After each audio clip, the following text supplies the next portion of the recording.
Meeting of the Lower Savannah-Salkehatchie River Basin Council to order. We all got an agenda. They were on the back table by your name tags. You didn't. But you should have other handouts already at your seats, but if you don't, I think those are over here. While you're getting those, today our objectives, we're going to finish discussion and development of the plan recommendations, discuss draft chapter comments, review and develop the draft of the implementation plan, and develop progress memo. Kathy and I were discussing how we were looking over the minutes of the last meeting and how long they were. I wasn't at the last meeting, but y'all did a lot. We have a lot to do today too. So with that being said, can I get a motion to approve the agenda? All right, Ken, second, motion by Lynn, second by Ken, all in favor? Aye. Opposed. All right, and then speaking of the minutes. I had a few small tweaks, but nothing Okay. that substantively changed anything. So. Anyone have any changes of substance to request? All right, if not, can I get a motion to approve those minutes? Ken, second, Bill, all right, all in favor? Any opposed? All right, I'm gonna turn it over to John. Okay, hands up if it's too cold in here. Hands up if it's too warm. It's okay, okay, all right. It wasn't on when we got here, we got it turned on, but we set it at 69. That was too cold. Anyway, we can change it if anybody gets hot or cold. Okay, a couple newsworthy items. One thing I want to point out is there's 3 water SC listening sessions coming up next week. The closest one to here is the one on Tuesday, St. Helena Island. Then there's one Wednesday in Florence, and then the upstate on Thursday. Joe, do you want to say anything else about those? I would just encourage everybody to come if they can and spread the word to any others that you might know in your network that might be interested. It's a great opportunity to make sure your voice is heard as Water SC continues its process and we prepare to start drafting the state water plan. So just a good opportunity. Encourage everyone to come if they can. And they will not be live streamed. You have to be there in person, right? I think you have to be there in person. We're still sorting out those details if that's a possibility, but at this point, I don't think we're preparing for that. Okay. Yeah. All right. Carrie, you did say you're probably going to try to I'm gonna get try to go to the St. Helena Yeah. next Tuesday. Okay. Tuesday, yeah. The other night. Good. All right. We'll have good representation then from this RDC. Format the same as the first one. I believe it is, Joe. Yeah, I think it will be. We'll have some tables set up, some informational tables for our water quantity permitting and water planning overall. Have an open house, 5:30, 6 o'clock, setting up, probably going into the 6 o'clock hour a bit, and then 6:15, 6:30, we'll start the listening session. So generally the same format, yes. Tom, do we have RBC members online? We do, sir. Who are they? One. I got a new one that just came in. We got Will Williams, Tommy Paradise, Jeff Hines. All right. And Jeff is online. I wanted to remind everybody, we've got the Savannah River site tour coming up at the end of the month, near the end of the month, April 22nd. Jeff had circulated a while back, proposed agenda.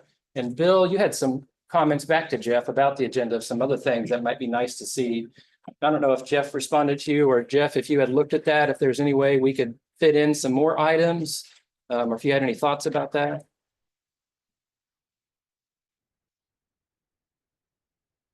And I don't know, Jeff, if you can hear me.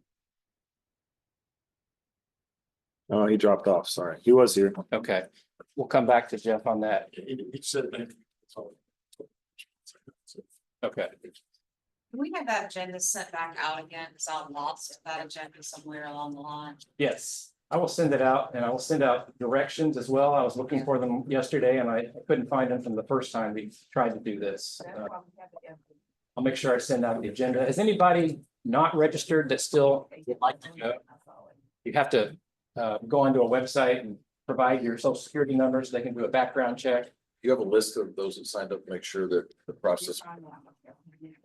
You should get an email right after you sign up that says, thank you, we've got your information. But I can ask Jeff for a list. It's unmuted, so you can check again. Yeah, Jeff, you don't Yeah, have, if Yeah. you look in your email, I sent you one just a few minutes ago. okay, I don't have my email up. do- Tom, it's in Tom's email too. Okay, he may not have his email up, but hold on a second. I can look on my phone. Uh, There it is.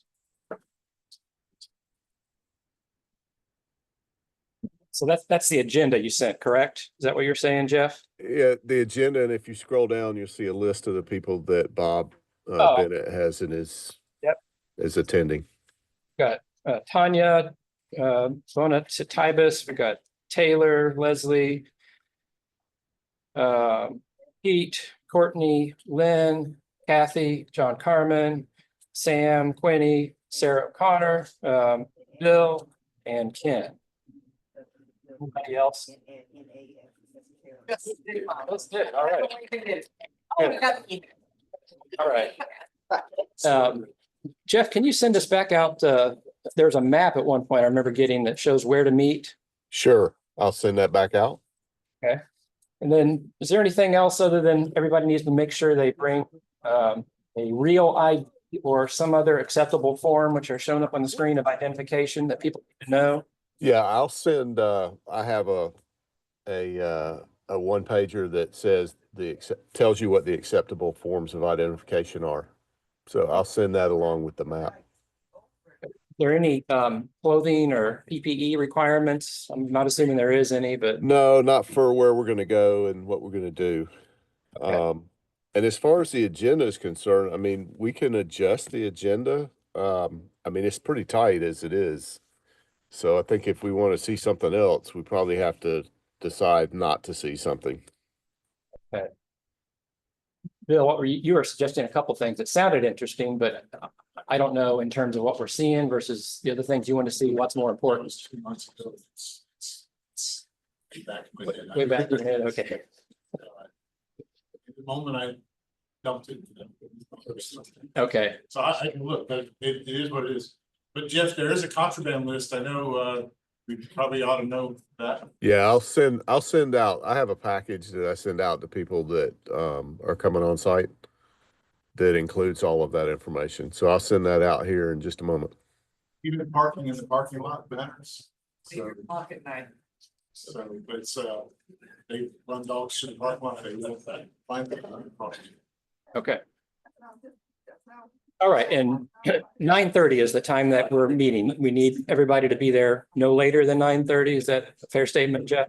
No, you probably need to be there at probably 8:45. Because it's gonna take a few minutes to get all the badging done.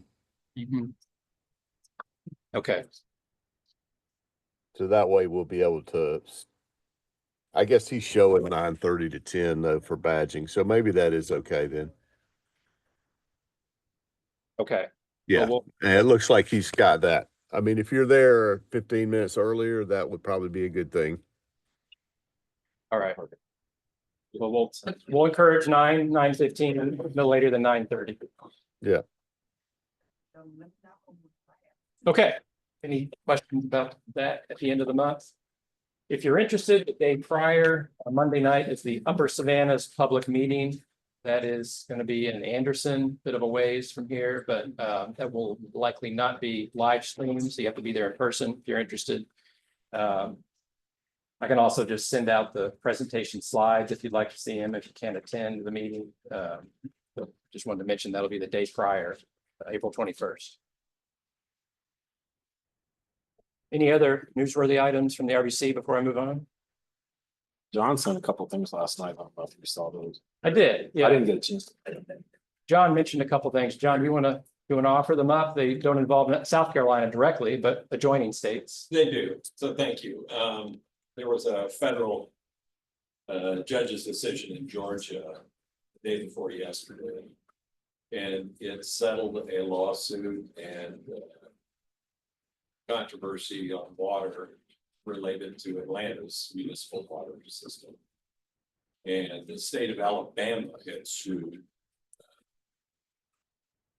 to reduce the take, as I understand it. Metro Atlanta side. The judge didn't see it that way and agreed with this EPA, which one of the federal agencies had already ruled, and Alabama's lawsuit was to counter that, and they failed. So it stands that Metro Atlanta's water draw will be as designed and approved by the government. Of note to me was that this is a total of about 6 southern states that I'm aware of sued each other over water in the last 2 decades. So Georgia has been contested in both directions, Alabama and Florida. North Carolina and Virginia have contested, and that was settled in favor of Virginia Beach. I'm probably forgetting one, but I wasn't aware that there was one involving South Carolina in the past. John, did you have one that? Well, there's been discussion, and I don't know if it was a lawsuit or not, Joe, a while back because of interbasin transfers in the Charlotte area. And there's another proposed interbasin transfer to increase their transfer from Charlotte and actually a couple others that are smaller in North Carolina. So it's moving water from the Catawba Basin to the Yadkin PD Basin. And if I'm not mistaken, all these involve surface water, Yeah. reservoirs and rivers. None have been related to the aquifers and drawn on the aquifer that I'm aware of. But it does show that states are paying attention and that entities are viewing each other across state lines with, what we say, jaundiced views of all with water. They go to court there. Yep. Try and run it for what it's worth. That's all I have. Public and agency comment, any agency comment, any public comment online in the room? Nope. All right, moving on. Okay, March meeting. I was not here. Grace was here. I was online. But the focus of the meeting was working through our recommendations. I've sent out a working draft of chapter 9. You've got a copy on your desk as well of the recommendations that we've covered so far. I think we've generally done about 90% of them. We have a few more to discuss today. Again, they're in 3 different categories. We've got 9 different planning process recommendations that you see on the screen. We've got a number of technical ones and then some policy, legislative, regulatory ones. We've generally been developing these recommendations over the last 3 meetings. And I want to make sure, and I'm glad we've got good ag turnout today, Brad and Joey, to make sure you have all had a chance to read these recommendations and ask questions if you have any, or if you disagree with any of them, let us know. Have you had a chance to look at the list of recommendations I sent, or we'll start with the ones here on the screen that focus on the water planning process itself? Any concerns with any of those?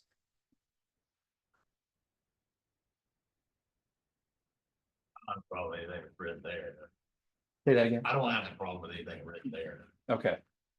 John, I have a couple of, just from the chapter itself, I've got a couple of comments and some corrections. I Sure. went through it. Yep. So just some of them are spelling errors and then some of them are some comments about the yellow bucket stuff. So Yeah. whenever we get to that. Sounds good. And this was just a working draft I wanted to send out prior to this meeting. We're gonna, after this meeting, assuming we finish our discussion of recommendations, which I certainly hope we will, we're gonna finalize that chapter as a draft and send it out for review. And certainly you'll have the opportunity to provide other comments on it then too, but we'll talk about your comments as we go through it today.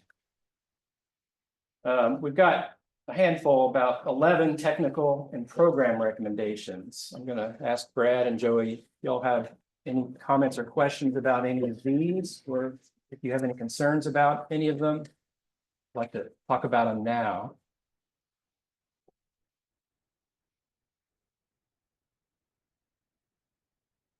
Say that again, please. I'd like to hear if you have any input or questions about this list of technical recommendations. These have more to do with like monitoring and future study.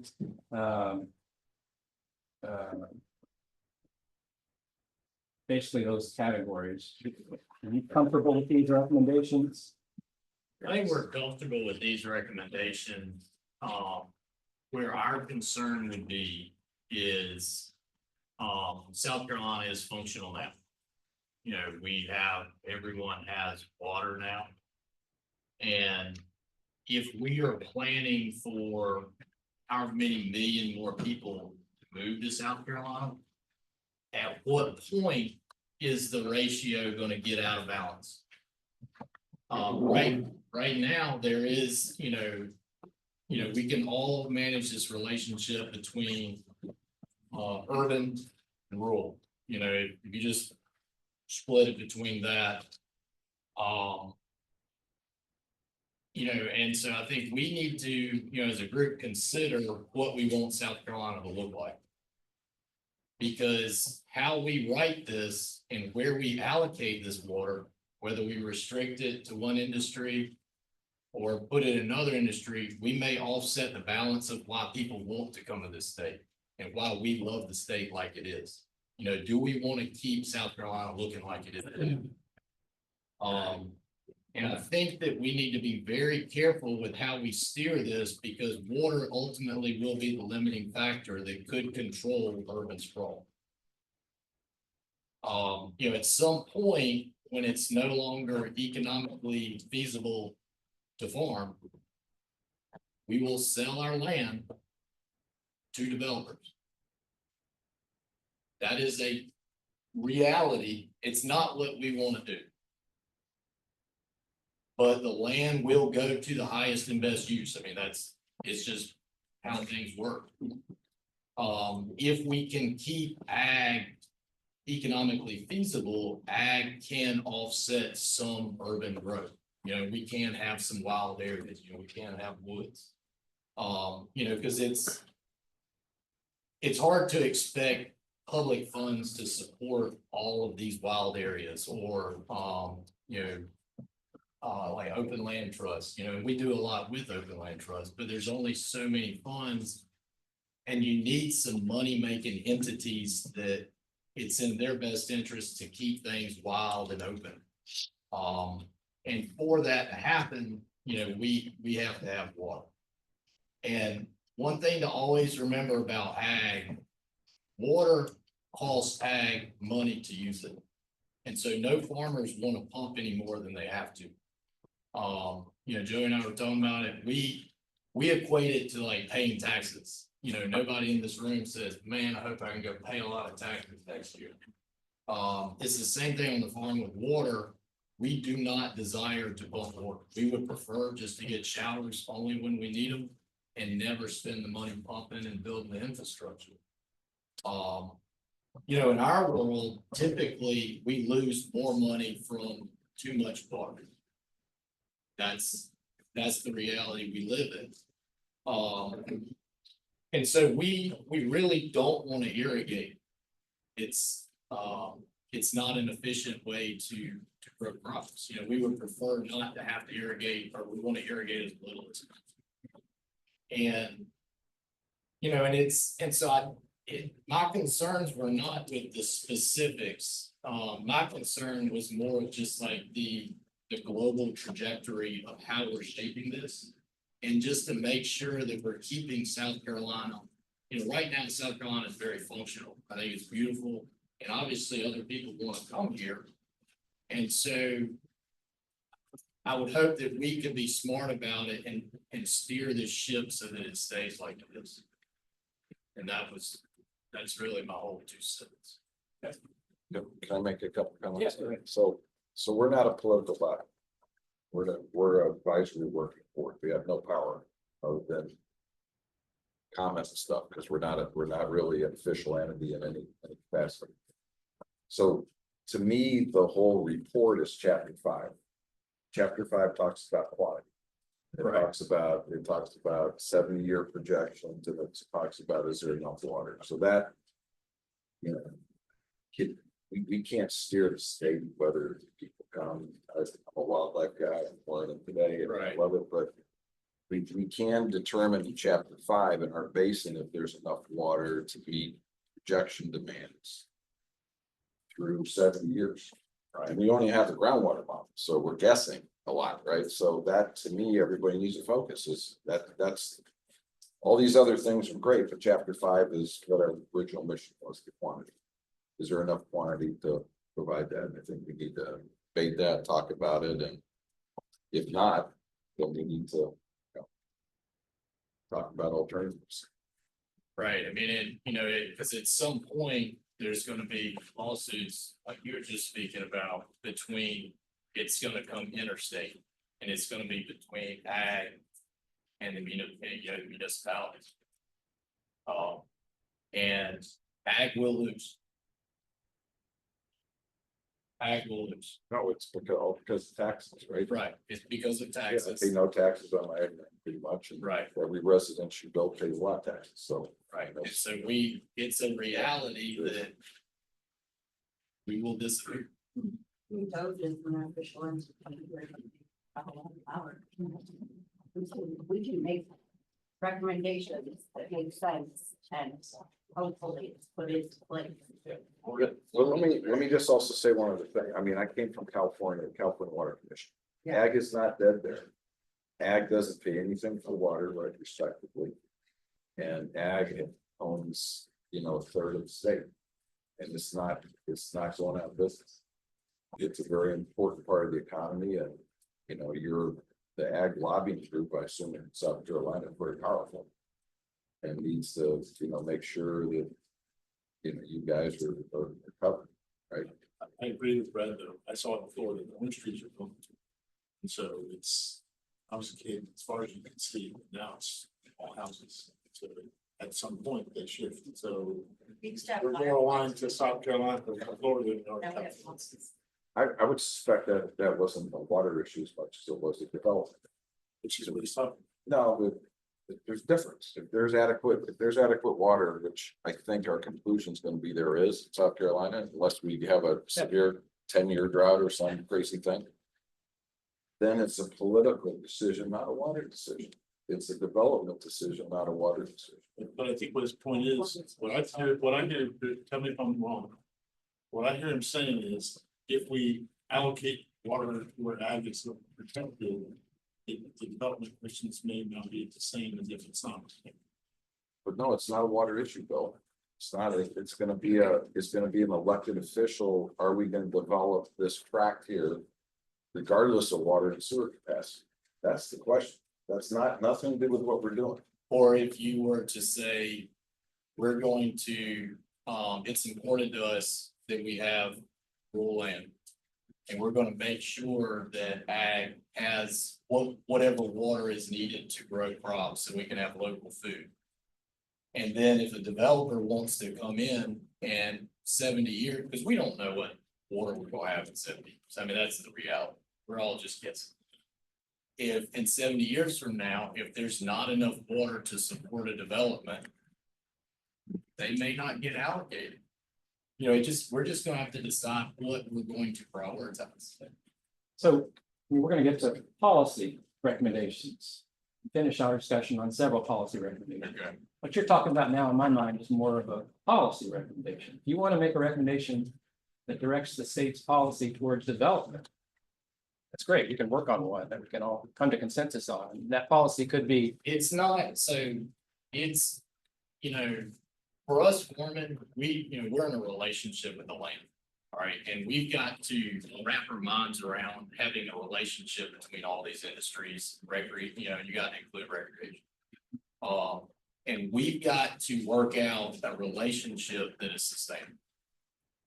And it has to stay in ratio, and it doesn't, I wouldn't get so hung up on specific amounts because there's no way in hell we're gonna know what we're gonna have then.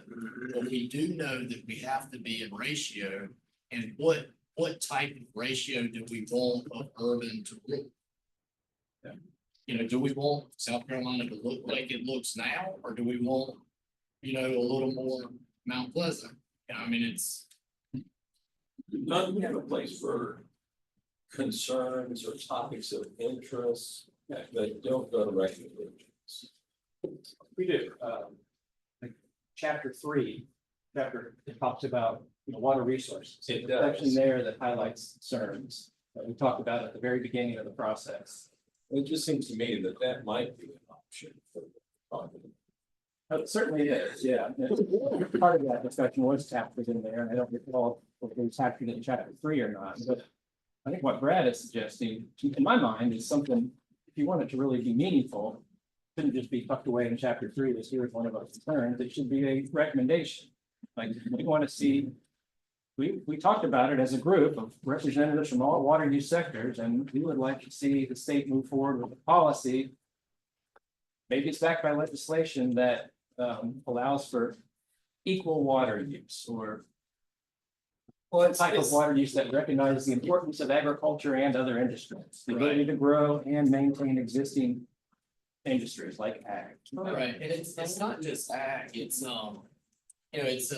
this is creating strange partnerships, because it's the conservation, the recreation, and the ag are almost falling in one category.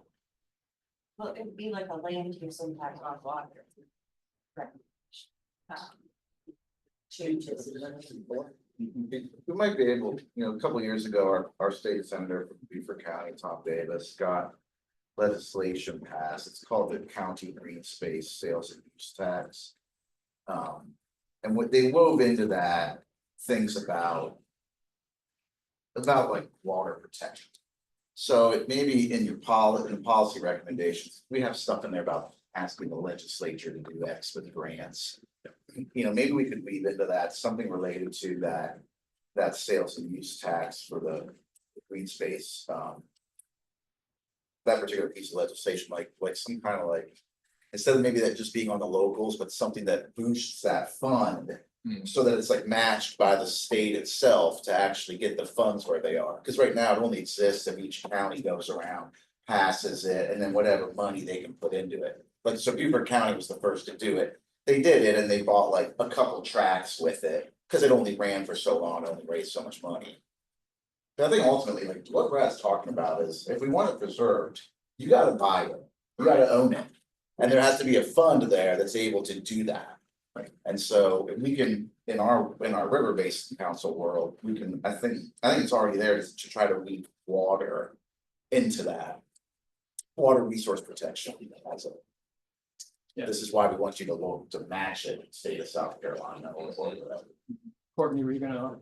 Doesn't the governor have a stated conservation goal in the state? It's 100 million acres or something, and there's a map, so the South Carolina conservation map. Yeah. The conservation bank has that map of land that they want to conserve, and what's ag, what's forest. So that there is something to go with. Be able to say, like, if all things went the way that the governor wants them to go, this is what the state would look. In terms of at least what's conserved. So that, I mean, just to say that there's. Are you suggesting though that the money that's collected in this fund would help put ag into like a conservation easement? Right. That could then be used perpetually by ag. And that money goes to support that use, correct? Yes, I think things like that. Or whether it's just a conserved land or actively farmed, it doesn't really matter, it's conserved land. That's kind of the way to. The easement is done. So Easement it's is like, done. here, Brad, as long as it's being used for this, so that T.R. Horton can't convert Brad's land. Right, we 3,000 work with, we do a lot with open land trusts, and it works. Yeah. And then that way, because it's a decision we make as a company, like we're gonna commit to farming this property. We're gonna give up our development rights. And then like, even if I go bankrupt, that property is potentially protected. I mean, somebody can spend a boatload of money to buy out the back taxes and all that, but it's not, most likely it's not gonna happen. But there, like he's saying, there has to be some type of funds from, because there's so much capital that's generated in municipalities. And that would be a great idea to offset that so that you do have these green protected areas, on the perimeters. Yeah, there is, I'm an expert in conservation easements. We got a lot of them going on, but you get paid, right? So in South Carolina, simple conservation easement pays $500 per acre, federal, and $250 South Carolina tax credit. That's how you take 2,000 acres and you make $750,000 for next year. So the corporation can do that. Right. You're just gonna give up, you're exactly right, you give up your development rights, land's protected. Somebody can come in the back end and buy it out if it's economically feasible and develop it, but the chances are. Where we see it, where it works the best is when we're competing to buy a tract of land and we want to farm. And we're and we have DR work bidding against this. That's the difference. We can't budget what they can budget. And with the conservation easements and, we're not able to do it, it's way more than a $500 or $750 an hour per acre increase. It's $10,000 to $20,000 an acre of what these developers are bidding over us. And the only way we've been able to make work is when, the open land trust come alongside us, or either we purchase land, previous landowner has, taken the easement. And that's, we've only really seen that, out on St. Helena. It's not, the opportunities are not, here in this area, it's really not there. But we are starting to see, there's, Lexington is really spreading west towards Batesburg, and so it's eating it. There's been some large tracts of ag land that have been lost there. And, at some point, Bluffton and Savannah are going to start encroaching towards this area also. Whether it's, development for warehousing because of the port or, our housing employees. And so it's coming, and I think that's a reality. But ag and recreation would be a way to offset some of that.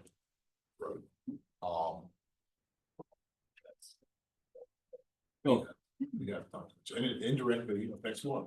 Yeah, and so the more I'm just wrapping my head around, I think water is the only limiting factor, and that's, we can use water to keep the state looking like it looks now. Would you like to craft a policy recommendation that he suggested, it's already been done? Expanding some type of conservation easement, tax credit. You need to think about it. There's no disadvantage in doing it. I'm all for it. It doesn't impact a lot what we're doing, unfortunately. Because I just gotta say, California doesn't have enough water for its own uses. They keep borrowing it, taking it from Colorado, and they keep developing. It's all about taxes, and I love everything you say because I enjoy this state, but I mean, we can't control it. It's people you elect. So if you elect non-growthers in your areas and you lobby for them, and the ag group goes out and gets those people elected, there won't be growth. If the developers elect the growth people, then they're gonna vote on to take the land and get the tax base. It's just, that's how it works. But I'm for whatever we want to put in. I'm not for non-growth. I'm for the correct balance. That's a good word, balance. Yeah. And we should be able to grow. We need to be able to create more jobs. We need industry to come in, but we need to just have a balanced approach. And it looks like to me, we're looking into the future, trying to anticipate how many people are going to move here and how much water we're going to have. Should we be looking at, we're functional now, how much water is everyone using and what's working right now, and then take that ratio and apply it into the future. Then, if we're going to increase this amount of urban hardscape, we're going to have this much permeable surface if we want things to stay the same, or we're going to have runoff issue. And that's the biggest problem, because there's no way to calculate it, there's no way to guess, because what we're doing doesn't even make sense. I mean, my favorite example is in Beaufort on Roberts Falls Parkway. There's a golden corral that's been abandoned for years, and they just leveled the forest so that they can build a big subdivision. And next to the golden corral, they leveled another lot so they can build a tractor supply. why not pull the Golden Corral and build something there? Like it makes no sense. And that's the way we're developing South Carolina. So. Can I add it? Can I add in real quick? I'm sorry, this is Taylor Brewer. I'm online. I'm on the way actually, but I'm running a little bit late. Beaufort County Stormwater Manager, and I just wanted to interject a little ad, if you will, for our solo code design manual. If you haven't read through it or been aware, it's supposed to be a regional kind of development design manual that forces responsible development, like we're talking about. It prioritizes redevelopment over developing virgin land. I think it's a fantastic design manual. There have been some edits that we found that need to be made so that it can be more engineeringly sound, if you will.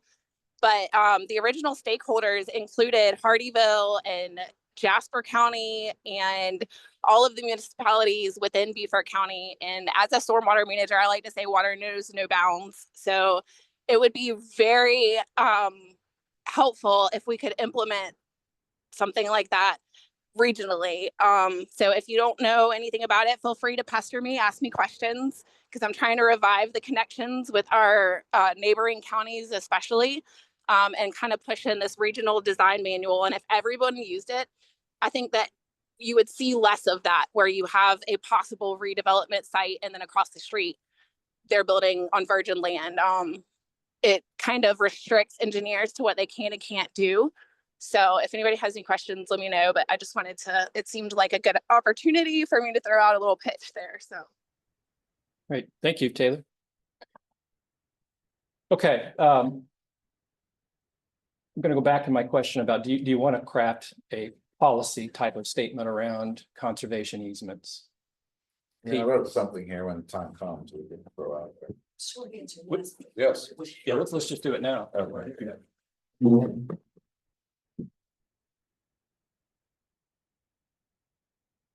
The SC legislature should support matching or incentivizing county green space sales and use tax programs to establish appropriate balance among land uses.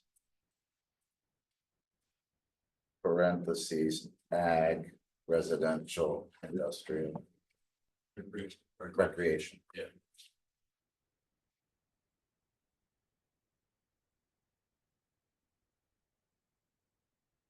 I think what Taylor mentioned too about that regional.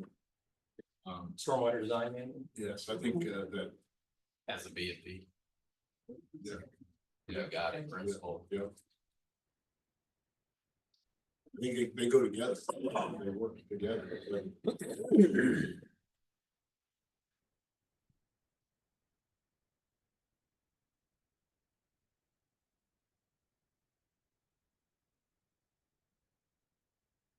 That prioritize redevelopment over new development. What do you want to say here? Is that, Something like that, yeah. Taylor said she's on her way to me. we can come back to it. Yeah. Yeah, there's already been one designed called the Soloco Manual, and it was designed for regional implementation. However, only 2 of the original stakeholders have officially adopted the manual to this point. So it would be helpful if we could start conversations around regional adoption of the manual. You can capitalize county green space, 2 words, sales and use tax capitalized. It's like a proper, that's what they call an actual ad.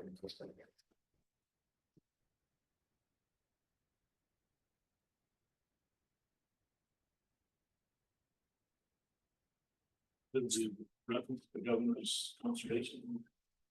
And it exists, right? So it's a statewide movement of land conservation. The future land use. So it may get more traction. If it's referenced. If it makes sense, like I don't know if it would reason. Yeah, I would cite whatever the factor. appropriateness specifically. Maybe what we can do in the narrative behind that recommendation, we can point to that, if that makes And sense. like open land trust and others, that's what they use as their priority. Prioritization. Yeah, the state, A footnote or something. state could also double their tax credit. To match federal. I mean, the more they let that occur, the more people are gonna make decisions to conserve land. It's an economic deal. It adds to the price of the land. If I buy an acre of timberland. And it's not conserved, it's worth $750 more. So. Okay. So state could easily just, that doesn't cost them any money, right? It just costs, it's just a tax deduction. So, yeah. Okay. So the idea behind recommendation number 5 that we just added is everyone comfortable with that?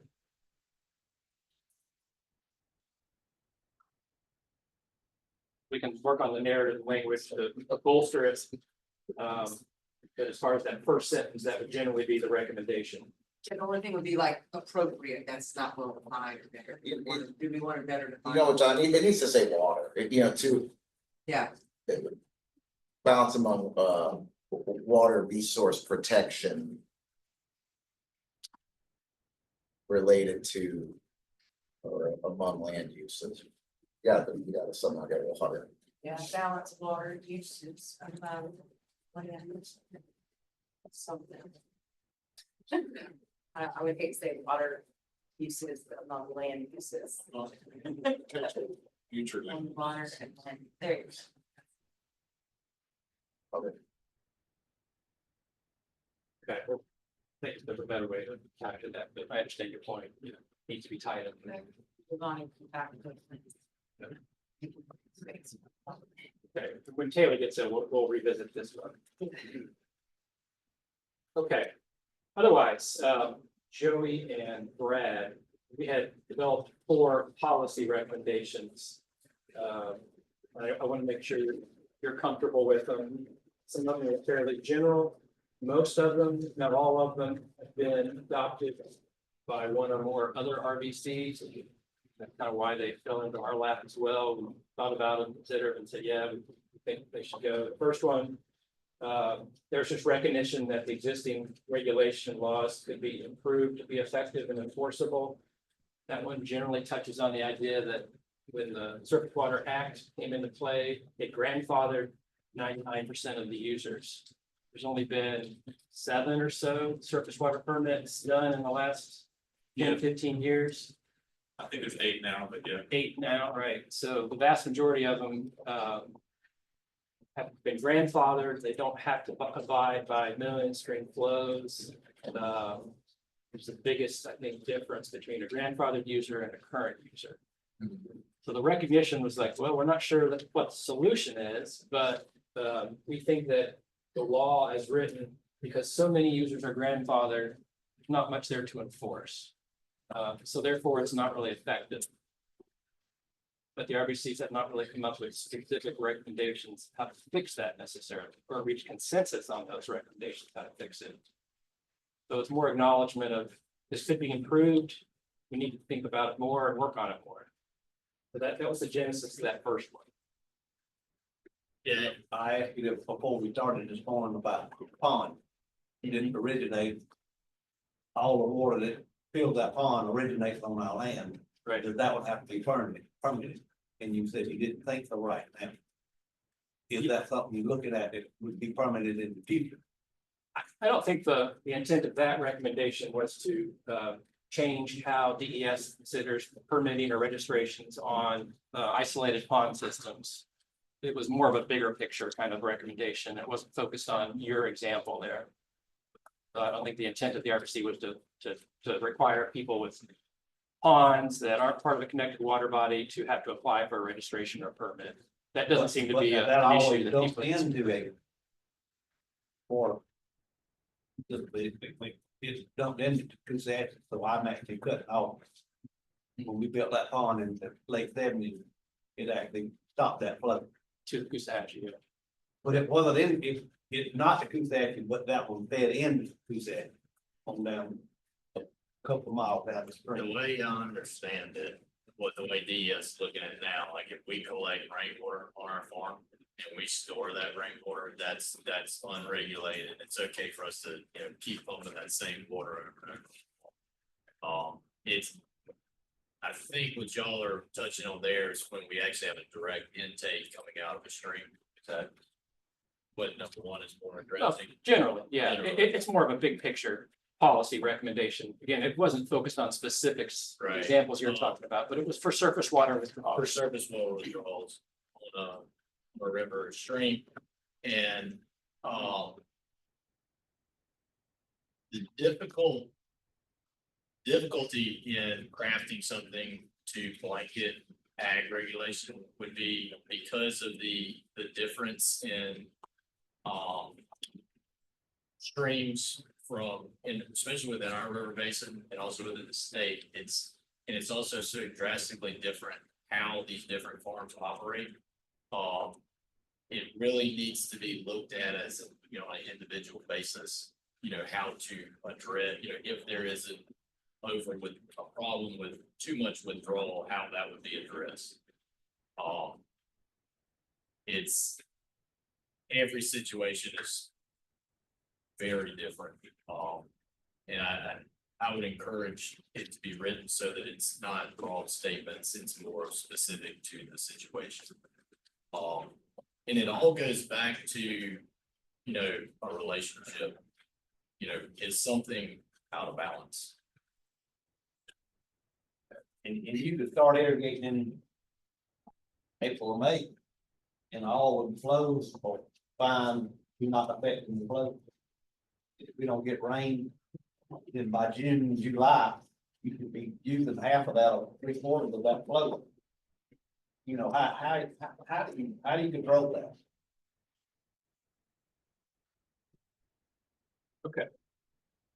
The second policy recommendation that I believe all RBCs have agreed to has to do with reasonable use criteria.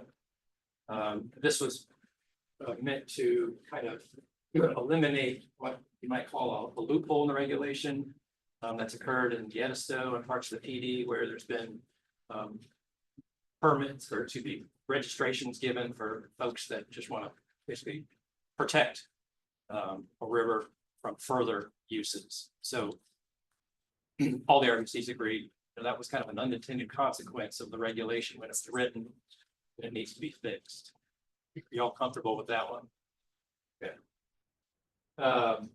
Third one was about a grant program. And the fourth one was kind of tying permits to the legislatively approved state water plan when it's finalized at the end of the year and assuming it gets approved by the legislature. The discussion around that was that, that should hold some weight based on census and all the feedback from the stakeholders, which is DES is going to great lengths to do the listening sessions and get feedback from the RBCs, get feedback from Water SC, which represents all the different water use categories. There's consensus behind the state water plan, then the permitting process should be aligned with whatever that consensus is in the state water plan. Yeah, that was kind of the discussion and thinking behind that recommendation. Any other questions about those policy recommendations that we had approved at previous meetings? Okay. Okay, so that's a good discussion. I'm glad we've built a few more policy recommendations. What we want to do now is revisit. There's about 6 potential recommendations that were discussed that we put into a yellow bucket, which meant we weren't all comfortable with it. We wanted to continue discussion. We're going to try to finish that discussion today. The first one, in fact, both of these two that are shown on the screen were recommendations that the Upper Savannah RBC made. And we had an Inter-River Basin Council meeting a couple weeks ago. We discussed them. We brought them to your RBC at the last meeting, talked about them, but we didn't reach consensus necessarily. So let's talk about the first one. RBC encourages local governments and land managers to act to reduce sediment loading to impoundments. A lot of different things that you could do to help reduce sediment loading to rivers, breaks, streams, impoundments. And other RBCs, we've got very detailed discussions about what can be done. Here, we've just got a general discussion, and I don't remember a general statement. I don't remember the discussion around it necessarily, so I can't. You said what impoundment? We don't have impoundments. There's Well, no reservoir. Well, we have a lot of impoundments. So I'll give Ag you, does. I'll give you an example. That's All right. All right, so, the south side of Allendale, you correct me where I go wrong here, the south side of Allendale, and all that trash that flows out all this, and it's true, all this asphalt, all the oil, and all that stuff on the road flows through his farm. Yep. It goes into the pond that he is possibly going to be cut back from using. That sediment falls in the bottom of his pond, he's got a spillway on it, it only flows out of the top, and all that, he's sucking up all the junk on his farm, and his farm. And that's what Ag's doing from, the south side of Allendale. And instead of that trash flowing straight into the Coosawhatchie, it's being filtered through his grass waterways. He's taking the water, throwing it, spreading it out on the dry, because you take it from the wet area on the farm and you put it on the dry area. And then it flows back down to the wet area and you pump it back up to the dry area. I mean, it just flows through the soil and it's being filtered through crops, peanuts, corn, soybeans, cotton. And that's what Ag's doing for the south side of Allendale. And then the overflow, like I say, comes out the top and it skims off the top, and because that's how the spillway works. And that's keeping sediment out of the Coosawhatchie. But what is the recommendation? I understand exactly what you mean. Yeah, I don't know what they're saying there, but, So, I recommend, had go ahead. I had a question about that, because we have a section in here. And it's on 9-4 about the future planning efforts to include the evaluation of certain order of quality, including nutrient quality and sedimentation. Got a section in here, and I was just wondering if it has some similarity to this, and whether or not we could mention that in this recommendation as already here. If that's part of it, if it's similar, do we need to bring that out in this part, or? Because that's where I was going back and forth with these two and trying to figure out. if That was- recommendation was in the technical studies part of it, and it was focused on what the RBC wants to look at the next phase of planning. And included looking at, impacts of nutrients, water quality, and better understanding the impacts of sediment. I think this recommendation, at least as it was developed by some of the other RBCs, was focused on encouraging local governments to develop more strict land use requirements to help reduce sediment loading to streams, rivers, and lakes. That might be riparian buffers or stream restoration projects where you're protecting the edge of the stream so that you're not getting scoured during high flow events. Or encouraging infiltration areas. I remember last session, they said this was really to have the volume of reservoirs, because the sedimentation was reducing the volume of reservoir. That was really what this started as. In the upper Savannah, this was focused on loss of storage in the large reservoirs that are used for water supply. In your That basin, makes sense, actually. yeah, in your basin, that's not the issue, It really is tied to quality. but there is an issue Yeah, that small impoundments have, which I might argue is probably potentially a more important issue. Yeah, Because a small impoundment fills up quicker with sediment, right. and you lose your storage a lot quicker. Then you have to dredge it or drain it, Right, figure it out. dig it out, refill it, which is expensive. Yeah, that's another opportunity to encourage local governments to work with green space providers. Because the more we can slow, in our world here where we're flat, the more we can slow this water down, the better water quality we're gonna have, get less erosion, the less sediment that's gonna blow out in the pond. I think the reason it's yellow is because that's not saying what you're saying. So, Right. so Yeah. what would it say to say that? Because it's really about quality, what you're saying. Yeah. What are we trying to say? Because when I read that, I read what the upper Savannah is talking about. Yeah, so this was just the idea, so we can craft this so that's most appropriate for this basin. We want to add some specific items to it, like you suggested about protecting open space, or if you want to say riparian buffers. or whatever it might be. We can add that specificity. That's what we're here for today. And If- Sorry, it's Taylor again. Can I add in that I think that the solo co manual covers a lot of that. I mean, you're prioritizing infiltration practices over just your holding practices and green infrastructure as compared to gray infrastructure. So that's using BMPs to drop the water out before it even gets anywhere.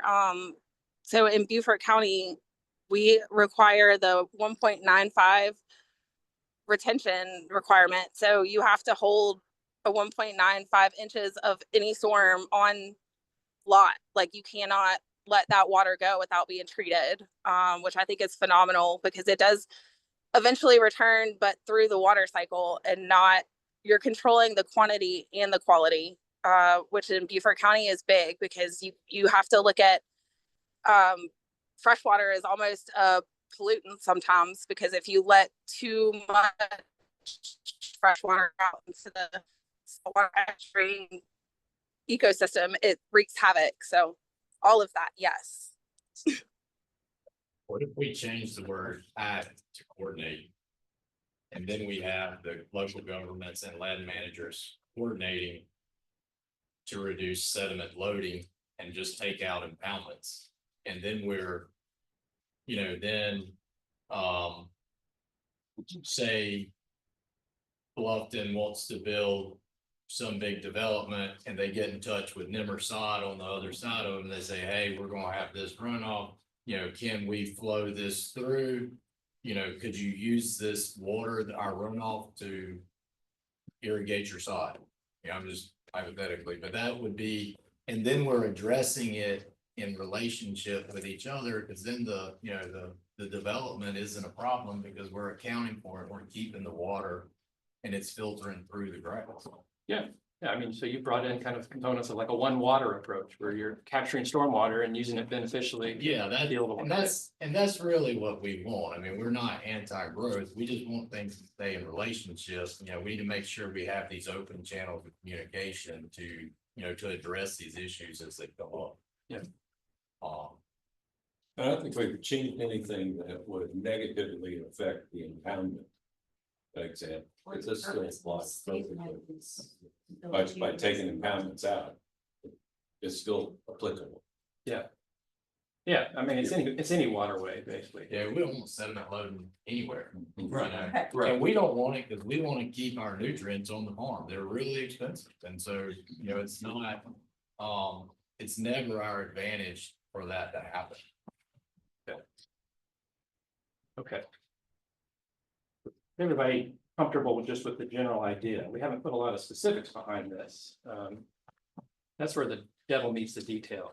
We start talking about riparian buffers. Some folks are for it, some are against it. I mean, you add a riparian buffer, you lose land. But you're also protecting stream and water quality. Same thing with a lot of them. We can try to talk about specific items. We spent a lot of time in the Saluda talking about items that might fall under categories like this, and we weren't able to come to consensus. So we kept it a little more general. It's up to y'all what you want to do. If you want to keep it general, kind of high level, we can do that and move on, or we can try to specifically agree on certain items. I think it's a missing word in there, it's just hung up. Sediment loading of what? I mean, that kind of, it's obvious what we're talking about, but somebody who's. One way, it's good. Is that good? That's Johnny on the spot. Okay. Thank you. You talked about losing land because of the riparian buffer. Right. But yeah, on a lot of our ditches, because of that, we have put 20 feet, 25 feet on each side of our ditches. And we planted in permanent grass. Yeah. And that buffered it. So yeah, we losing land, but we actually not losing any yield because we're gaining a lot of help from that. Yeah, that makes sense. Yep. Okay, well, I'm hearing consensus behind this. we'll keep it, Yeah. we'll add some narrative behind it. We're not gonna necessarily mention specific items, but we'll keep it general. You'll have a chance to review it when we send out the final chapter, and if you have concerns about any examples mentioned, we can discuss them. Let's talk about the second one. The RBC recommends that the legislature approve and adopt the state water plan. Again, I don't remember the actual discussion behind this one. I don't know if anybody does, why we tabled it. I had this, when I was going back through and reading chapter 9 again, to me, I had a question of, that this already assumed. Yeah. So I'm like, why do we have this as a recommendation when, I mean, either it's put out there as an assumption or either. Because it's already written that we're assuming that they're going to do this. And Yeah. it's some of our other recommendations, so either we just put it out there and say, okay, assuming that they are doing this. These are all of our recommendations. I mean, that's the way I read it. I think it came up, we got worried that because of the water SC effort, that maybe all of a sudden the state water plan was Yeah. getting sidelined or ran the risk of getting sidelined. Yeah. That's all. I think that's what we need to do. I would assume on the municipality side, just like us, we do need something to make 5, 10, 20-year plans on. And this thing not be fluid. Yeah.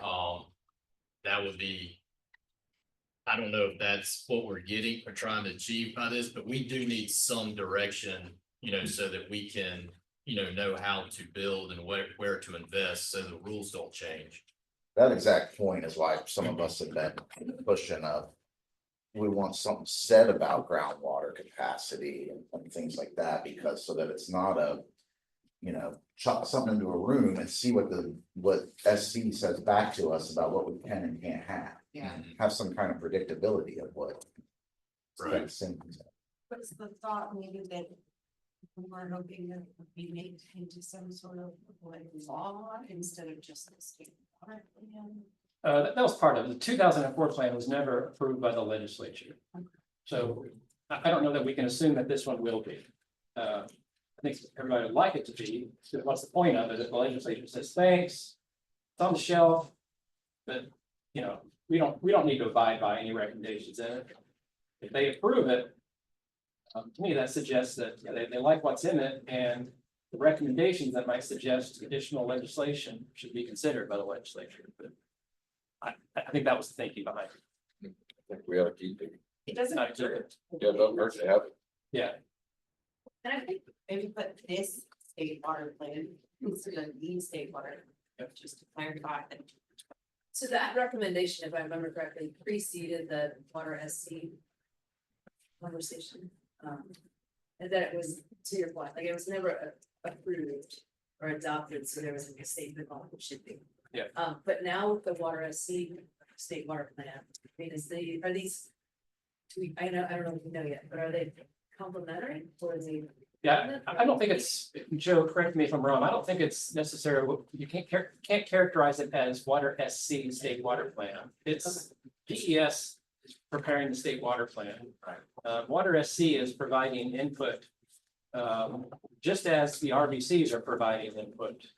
So both of those stakeholder entities and then the listening sessions are kind of a three-pronged approach to provide input into the state water plan. It's that. What's being worked on this year. Right, there's not gonna be 2 state water plans, it's just one, and water SC is an advisory working group to advise and provide recommendations towards the state water plan, but generally that state water plan has been outlined on a framework and will include RBC recommendations as the foundation of the state water plan and hear voices from the public and water SC. Yeah. Well, I would definitely hope that after all the work that has been put into all of it, that the legislature would. It's like that. Right. So like someone said, yeah. It doesn't hurt. Yeah. Okay. Sounds like we've got consensus. We need to add anything about subsequent revisions and subsequent revisions. Ongoing, Yeah, if you want to. Yeah. Yeah, I mean, so not just the one, but you Yeah. know. right, but don't put it on, don't approve it and put it on a shelf, because it definitely has to have the reasons. We obviously know that the groundwater plan, our groundwater. has not been added, and you've got to have all that too, so that's. Something's gonna have to be added. If the RBC planning process continues and we're able to apply the groundwater model, you update your plan. I don't know yet whether then that results in an update to the state water plan in 5 years. I don't know that that's been discussed, Joe. I don't think that's been flushed out fully. As to whether we'll update the entire state water plan every 5 years as well. I think that still is something we need to discuss and flush out. Are we still waiting on, some hydrology models as well that we won't have before our plan is done? So those will need to be added to the plan. So the groundwater model is what we were referring to, yeah. Yes. Something ensure that that gets. We have some recommendations around groundwater modeling, incorporating them into the next phase of planning already. Still there. Assume anything is going to be just known or remembered. Okay, let's talk about the next two yellow bucket items. These were the two that I especially wanted to get ag's input on. In the first one, most of the RBCs have had a discussion around should there continue to be, if you're going to open up the Surface Water Act, we're talking about surface water. Should there be a distinction between registrations for ag and permits for everybody else? And the discussion around that was kind of centered well on groundwater. Coastal plain is under a capacity use area, you have to get a permit regardless of your use type. Why not make that the same for the rest of the state? And the other RBCs generally have discussed that and said, no, we think the way it's now for surface water where ag gets registration, everybody else gets permits, it's okay. Others felt differently, but we didn't reach consensus on it, except in the broad RBC where ag is very, very tiny. And in the time that this recommendation was developed, we didn't really even have full ag representation. So you can see how that one kind of got pushed forward and approved by the broad RBC, but the other RBCs didn't come to consensus and we've left it out. So Brad and Joey, what do you all think about this one? I mean, I think it goes back to what I spoke about originally. This can go in two directions. You restrict it to permits and you make it roll into permits, you're gonna disappear some ag. And so if you want the farms there, leave it like it is. If you don't want the farms there, permit it.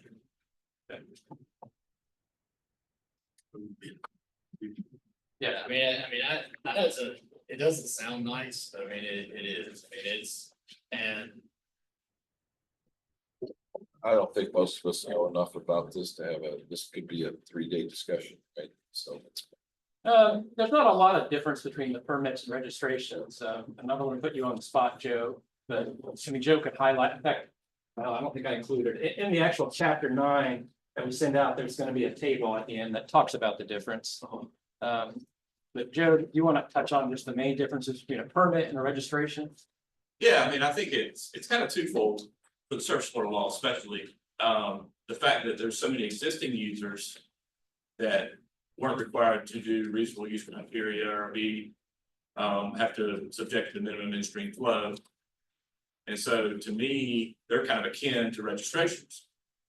And so the difference between a permit, if we were to require ag users to be permitted in the existing regulatory structure, they would then have to go through that evaluation and be subject to the in-stream flow and all that sort of thing. So to me, that's a primary difference and a reason to also consider subjecting all users to those criteria. In the time that only 8 permits have been issued statewide, how many registrations have been issued statewide? You know? I don't know. Again, those when the law came to be, those agricultural users were given registrations as well as all the existing other users, and largely those volumes were given for their intake capacities. I don't know how many were given since that time. When I think back to chapter 5, I think we have to remember we have the Savannah River, right? With no agricultural uses, just as far as, right? Not on the main stem, just on. And then we have Savannah-Salkehatchie. It's not a service point, it's not a, you know, it's not providing, it's mainly for agricultural use to the job, right? All surface water withdrawals in the Salkehatchie are for certain, are for ag, nothing, no other use sectors. Well, I'm not hearing consensus behind this one. I don't think we're gonna find anything, so I'm gonna say move on, but I did want to bring it up. All right, Reed, were you gonna say something? Well, I just think I'm agreeing to move on, but I think they're the way land values have gone, certainly in Barnwell, Vandenberg, and College counties. There is some merit to distinction between local and large corporate ownerships and for planning and permitting and before, but I don't know that the process that can get a bit complicated later, but that's kind of the value of that large tracts in those areas increased dramatically. Well, that's a nice segue. We'll talk about that one. John had brought that up, not necessarily as a recommendation, but just as a discussion topic about should there be distinction with regard to permitting and registrations for potentially large corporate, non-local operations versus kind of Brad, what you all do, and Joey, what you do, a locally owned, smaller operation. And we recognize that it's difficult kind of to distinguish. And you, what you said, unless you had a size, okay, like 200. I was trying to give an example, but that size was just, you know, just a number to say it's difficult to pick a size, right? When anybody gets plowed on 208, they more like they. Doing something really special. Well, I think I put that because I heard, Sam, tell me if I'm wrong, isn't the average size farm in South Carolina like 220 acres or something? It's like 167. Okay, 167 acres. Yeah, but so much of that is There's some- those are tax write-off. Yeah, right. Those are tax write-offs.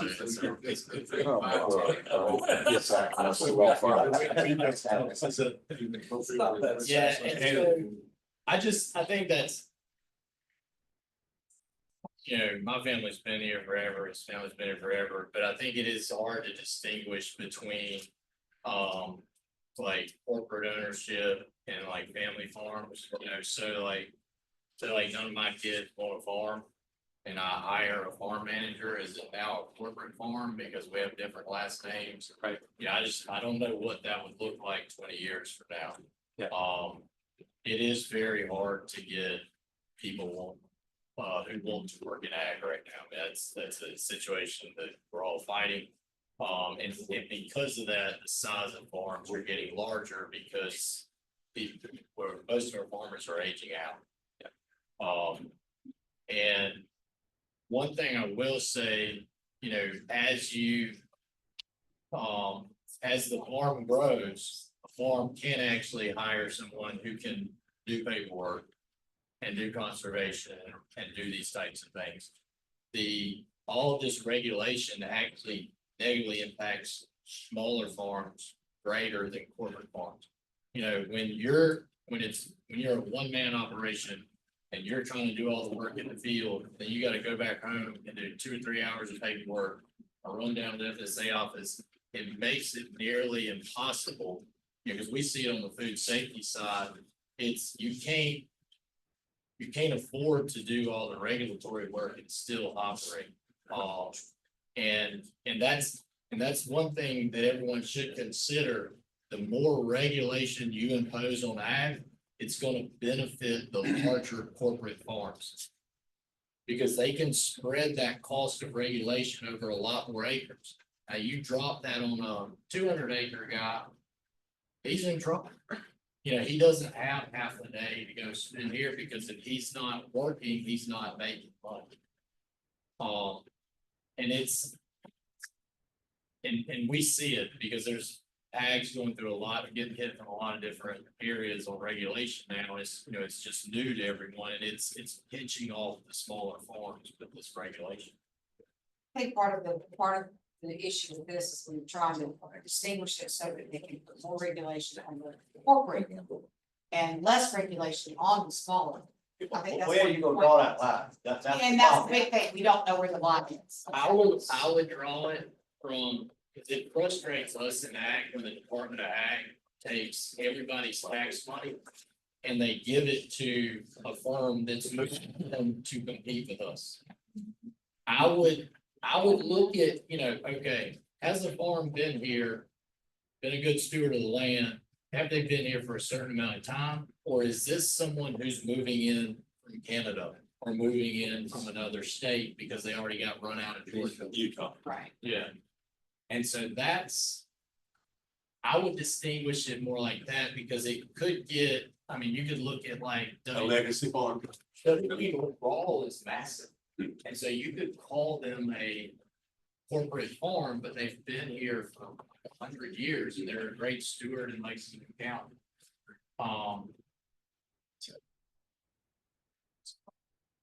Yeah. So, did you want to say something? Yes, and I mean, as much as we'd like to do this, and I know in other sections of the country where they have tried to do that, the large corporate ownerships don't buy the farm, but they enter into an operating agreement where they control everything done on the farm.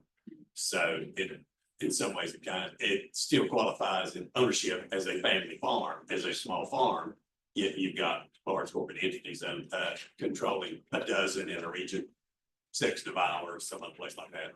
But so I don't know I don't know that we got a solution to it, but it certainly is exactly what Brad said. You don't want to take away legacy farms that's been in good stewards, been here decades, generations.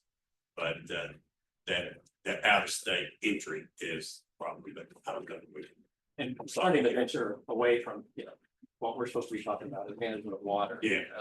Yeah. So, unless we can come up with a policy recommendation that's specific to how the water is used, I don't know that we want to continue to debate this topic. I think that would adversely affect our goal. Everybody. Okay. Okay.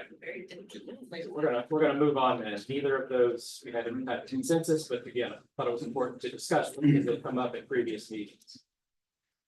All right, the last two that have been yellow bucketed, first one had to do with wetlands. There was discussion around, do we need to strengthen state laws? Given that at the federal level, a couple of years ago, the second versus EPA Supreme Court decision ruled that a lot of like non-contiguous wetlands now cannot be protected by the Clean Water Act. So there's a little bit of discussion around, well, does that mean there's going to be a lot more development filling in wetlands, removing the ecosystem services that those wetlands provide, impacting water quantity, impacting the availability and timing of water. The wetlands slow water down, they allow for infiltration. Should we make a recommendation around strengthening state laws to protect those potentially non-jurisdictional wetlands? What do y'all think? Said no last time, but I started. I still think we don't know enough about this and what its impacts are going to be before we can really make a recommendation about it. This is a long-term issue. And I don't know if you guys covered in this discussion, but Bluffton is taking us up as a town. Right, so Bluffton's sort of the only municipality in the state, I think, that's running forward with putting in their own protections. With the idea that that becomes a model that could be adopted by other municipalities, counties, but that becomes a real patchwork approach, right? And the reason that Bluffton is doing is because it states that it was not something that they were going to take down in the near future. County level, so. It's already regulated. And I guess counties count. But, the coastal counties, those CRN, it's regulated part of the price. I just got to verify. I don't think it is. I think it's isolated. For whatever reason, it was, yeah, well, so Bluffton is. Surprised that they're that level. Yeah.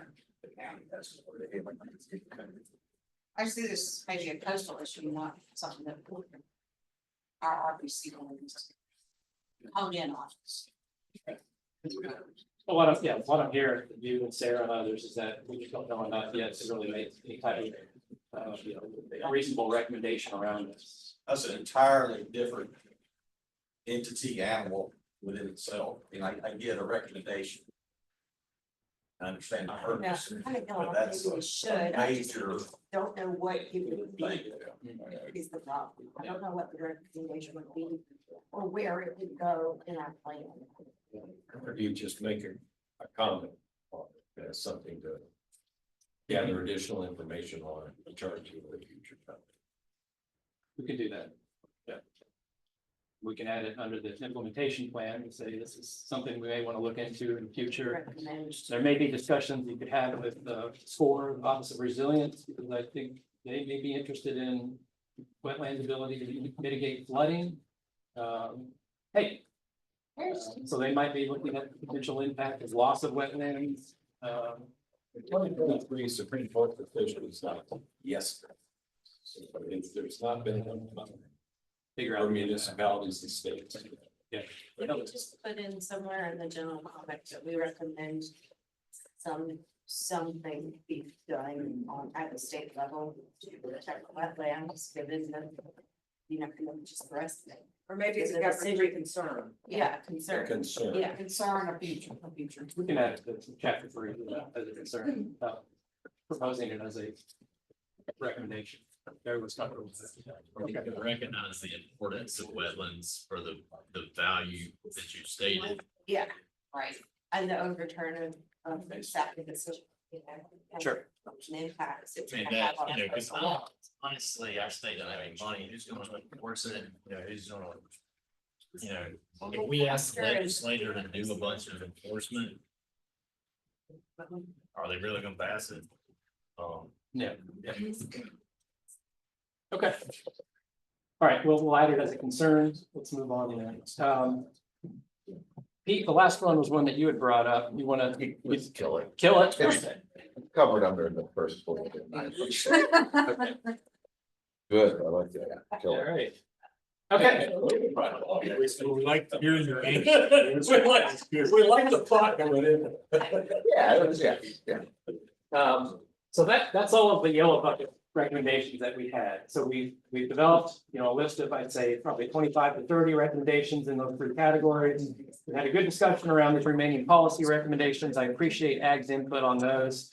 Are there any other recommendations that have come out of discussion that we want to discuss? And actually, since Taylor, you're here, let's go back to Taylor is. number 6.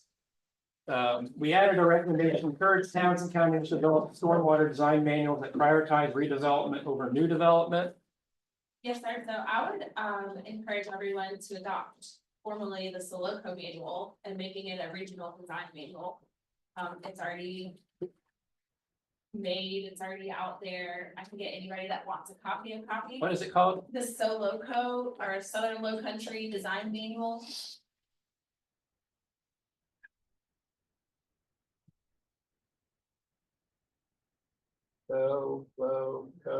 Yes, sir.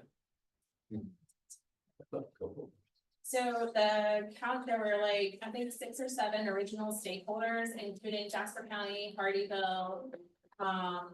Then there was all the different municipalities within the county as well, but only the unincorporated county and Bluffton. And I think there might be a 3rd that officially adopted it. So not even half of the original stakeholders have officially adopted it. Okay. Is there a reason why the rest do it? I think council and management was different, and then there were some very restrictive. So engineers and the development community are not in favor because it is so restrictive. So I think it depends on your management and your council of whether you're pro development or pro conservation, what the feelings are. Is The only reason I ask it, only 2 or 3 out of the 7 original stakeholders approved it. I believe you that it's really good, but do we wanna, without us reading it and kind of knowing what it is, do we wanna think? Well, I encourage, that's what I'm saying, I encourage everyone to look into it, read through it, we did, the town of Bluffton just opened it up for comment, and they did come through with several edits.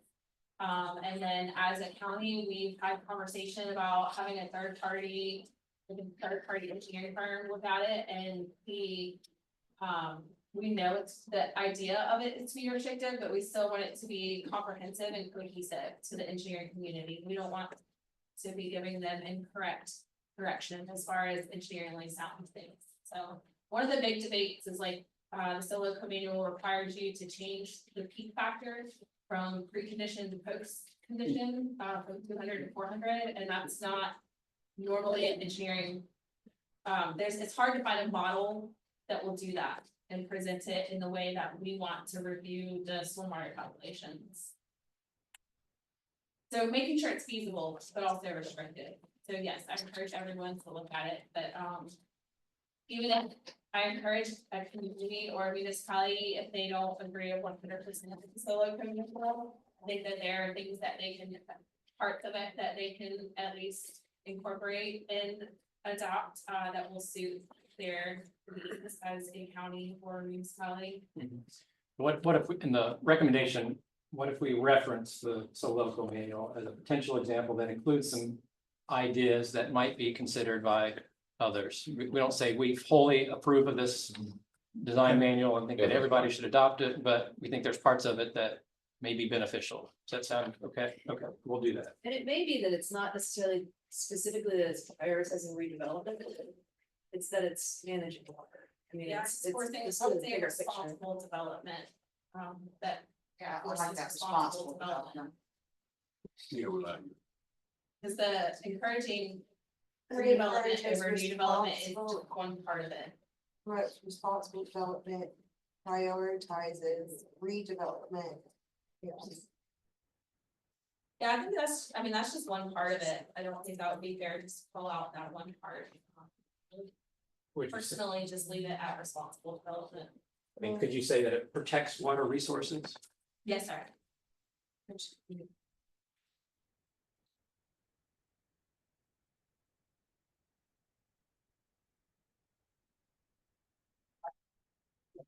Very good. If I go to that.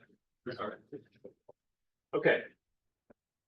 Okay, what I was saying then is this is kind of a last call for any recommendations that we want to include in chapter 9 of our plans. Anybody have anything else that we haven't talked about that want to offer up? No, but I do have a couple of things that we need to double check on chapter 9. Yeah.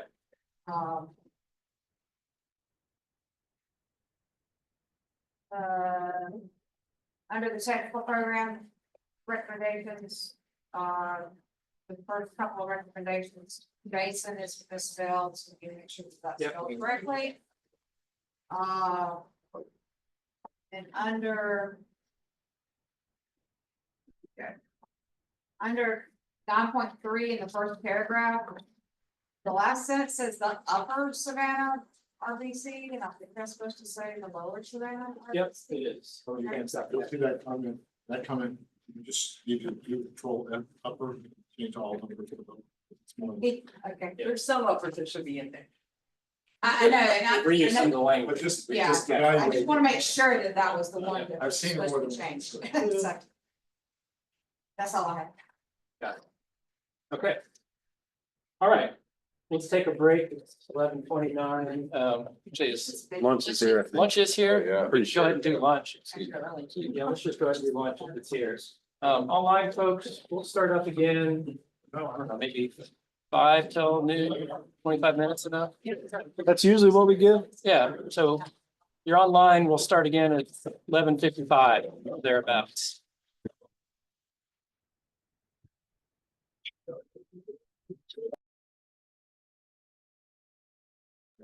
All right, we're gonna start back up. That's all right. Yeah, I gotta run it back in a minute. Okay,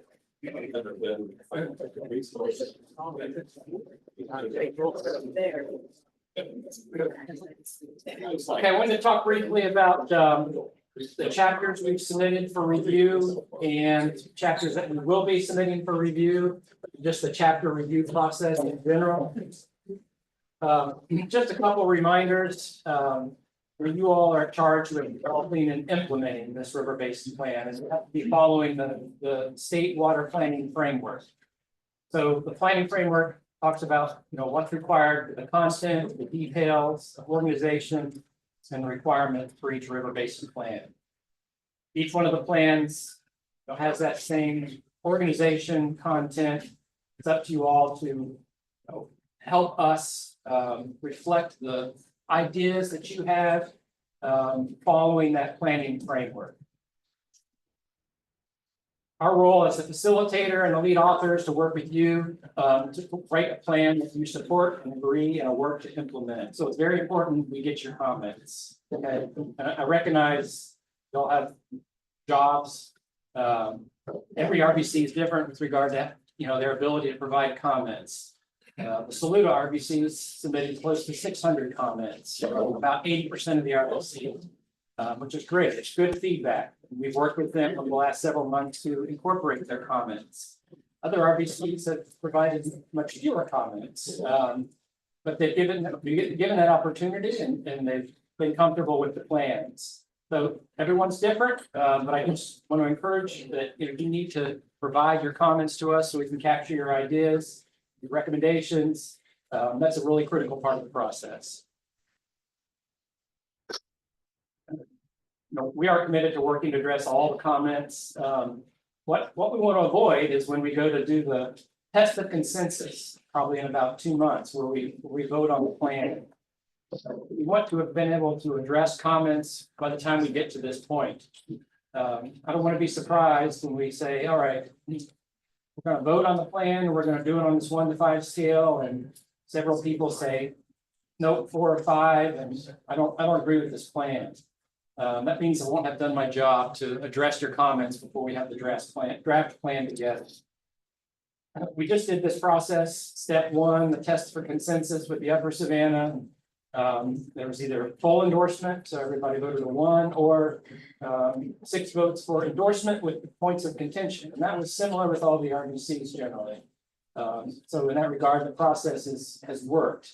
Again, I just want to avoid, not being able to address comments and getting to the point where somebody says, you know what, I don't like this plan.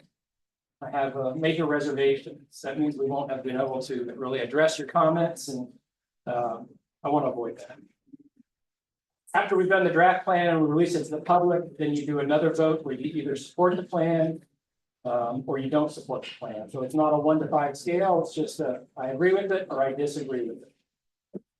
Just a preview of what we're going to be doing, probably starting in June when we vote to approve the draft plan. Okay, we received comments on chapters 3, 5, 6, 7, and 8. I'm just going to touch on a few of the comments. Dean, who's not here today, provided just a number of comments and questions on chapter 3 that we're working to address. Nothing in particular that stands out that I want to bring to attention. I just want to recognize that he did go through that chapter, which talks about the water resources, the basin. Chapter 5. Both Carrie and Ken had a very good comment that this is a very data intensive chapter. A lot of tables, a lot of analysis based on the modeling. There's a summary section at the very end, and it is a little wordy, and they thought, it's probably a better way to hit the highlights of this and answer that core question. Is there enough supply to meet demand now and in the future? So what I've offered is one thing that we've done in similar plans is we can create a little kind of a box summary up front that says, here's what this chapter is going to tell you. Here's the high level findings, very concise. And it's the same kind of thing you're going to see in the executive summary, which we're going to work on and hopefully give to you prior to next month's meeting. Executive summary will have that high level language for the reader, which is 99% of the readers that aren't going to pick up the 300-page plan, but are going to read a 30-page executive summary. We can also prepare, like we've done in most other basins, a 2-page summary, which is even higher level. But as far as chapter 5 goes, I think that's a great idea since there's a lot of technical information there to provide up front. Just a quick summary. Is everyone okay with that? Okay. For those that have looked at chapter 5, Any other comments that you want to make about it that we're discussing during the meeting? No, we wouldn't have had all the tables that were really, really long. Yes. We gotta cut down some of those tables. We can, if you want, we can move them to the appendix, Yeah, but we talked about that. for chapter 3, it's got like a table up front that has all the USGS gauges. We cut that one down just to show active gauges, and we moved all the inactive ones to the appendix. Yeah.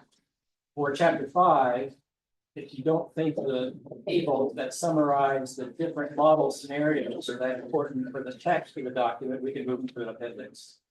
All the other RBCs have left them in there. But it's up to you all how you want to present it.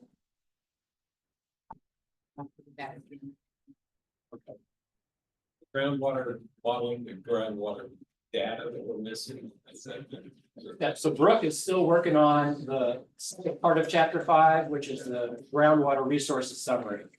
I reached out to her yesterday and she said it's close, so I'm hoping to distribute that maybe next week.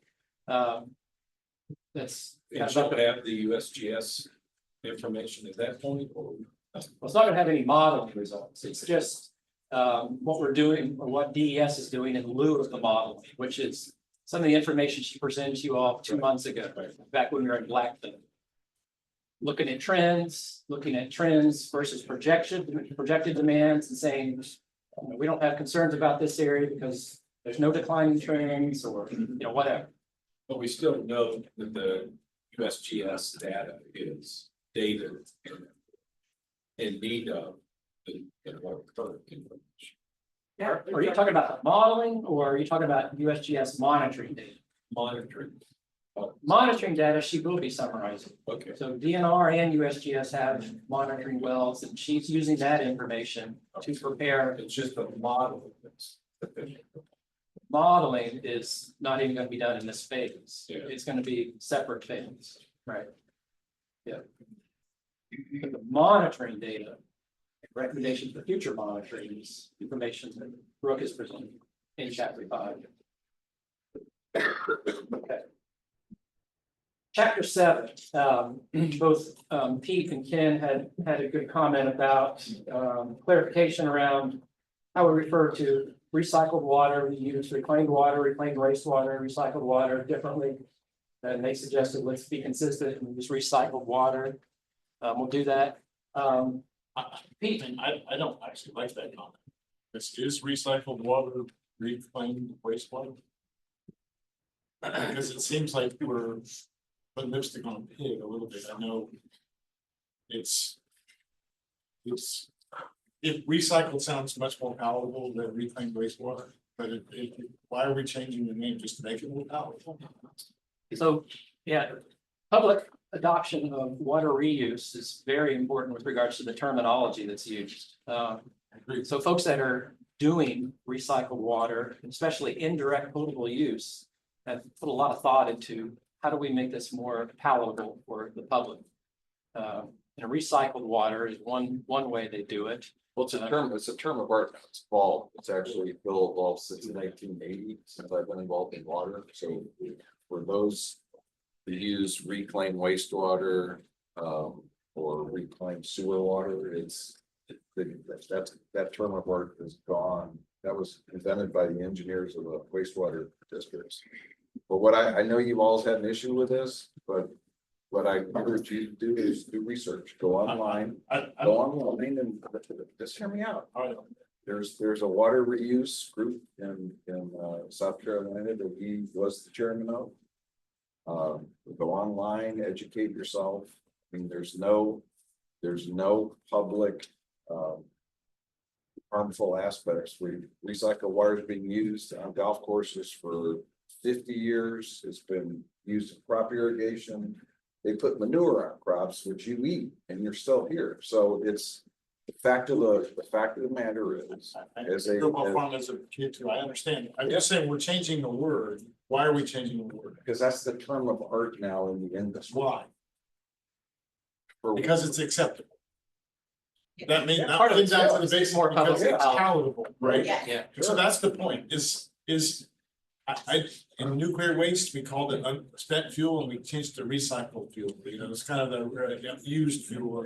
So I've been, my whole career has been this same word stuff. I don't like it. It's not, I feel like I'm lying to somebody and I don't like that. And so that's my hesitancy. Yes, it may be the art, but there's the why is so that we can make it palatable. No. The why bill is so it can be a water resource used to solve South Carolina's water issues, if there are any. That's it.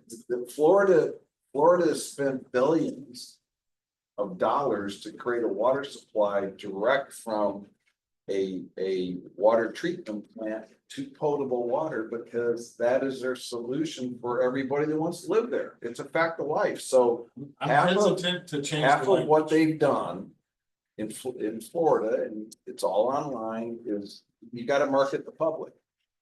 I mean, the astronauts went to the moon in 1969. They didn't have a tanker behind them.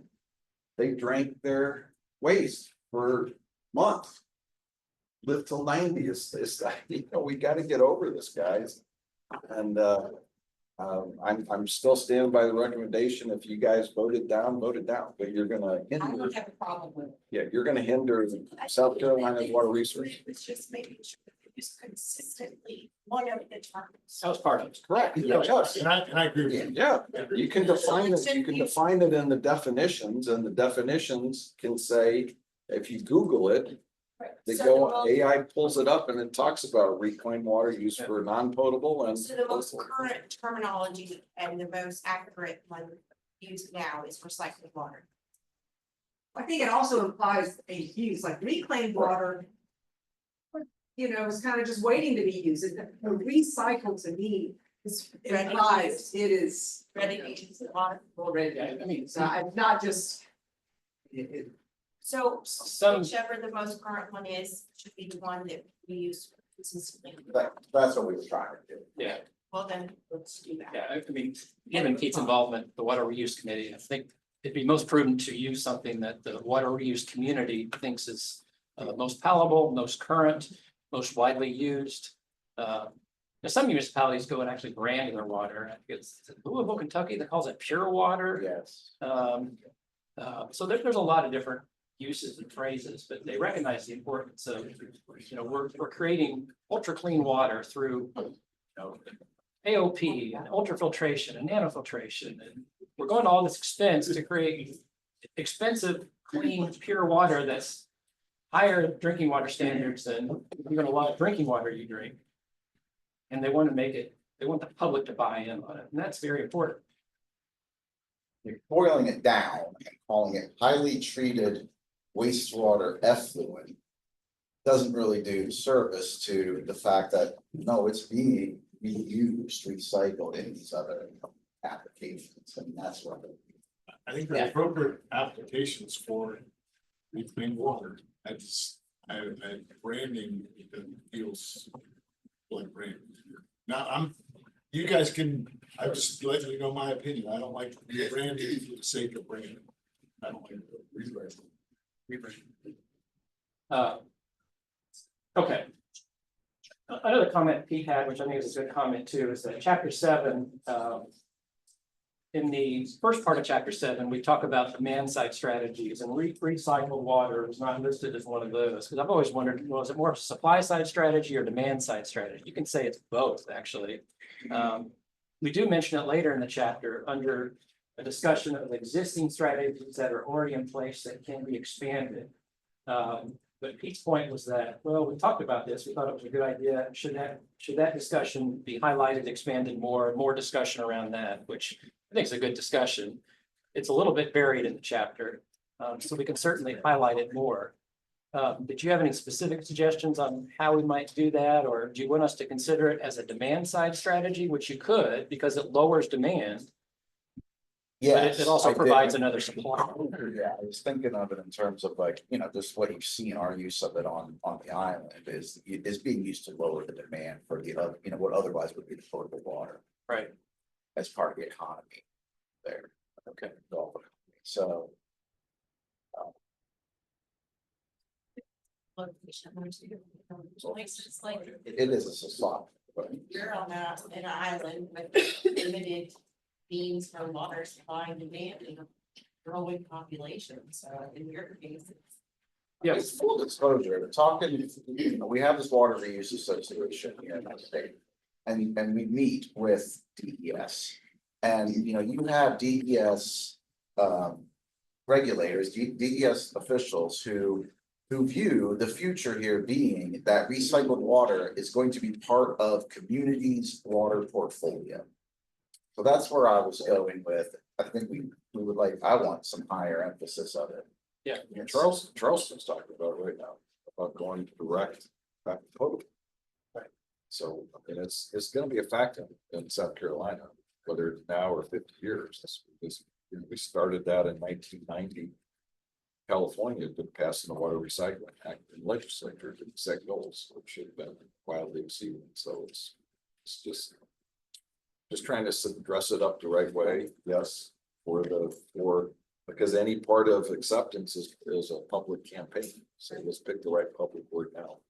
Give Well, people and it's these- the member location because Charleston again is a densely populated area, very coastal, with limited supply, high demand, and much like Milton is given a very densely populated area on a coastal area. Beaufort will probably be there before we know it.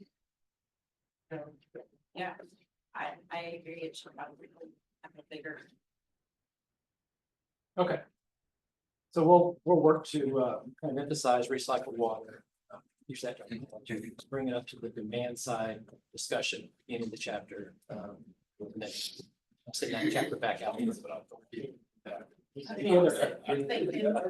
Any other comments on chapter 7 for those that have read it? The one that talks about the water management strategy. There's a lot of sand in Williams that where when it gets long. Yes, it's a good, pretty good building. Any other general comments on chapters that you've seen so far that you want to bring to the RPC? No. Okay. Okay, I sent out chapters 1 and 4. One's an introduction, which explains, you know, what's in the plan, talks a little bit about background, history, introduction to the RBC, talks a little bit about previous studies. Chapter 4, there's a lot of data there because we have 2 different basins, Salkehatchie and Lower Savannah. Summarizes the demands current and summarizes the future demand scenarios. So we've got primarily tables and pie charts that present that information by sector and by source, groundwater and surface water. It again, because there's two basins in this chapter, has a lot of information. We're gonna kind of summarize all that when we prepare the executive summary. But that chapter has the required information for the planning framework. There's a lot of additional information from that chapter that goes into the appendices, which gets into individual water uses and provides the permit and registered amounts for all users, their projections for all users, and everything else that's required for the planning framework. So a lot of the details behind chapter 4 are in appendices. The rest of chapter 5 I mentioned earlier, I hope to get that from Brooke, which is the groundwater part. When we get that, we'll send out chapter 5 again, maybe next week, I hope.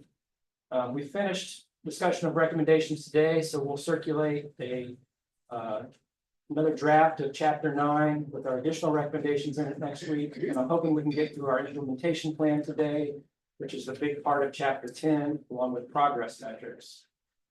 Chapter 10 is the last chapter that you'll have to see. So if you still want to review 2, 3, 6, 7, and 8, which were sent out previously, still accepting comments on those. Again, I encourage you to provide any comments. If you have questions, reach out to me directly if you want to talk about those.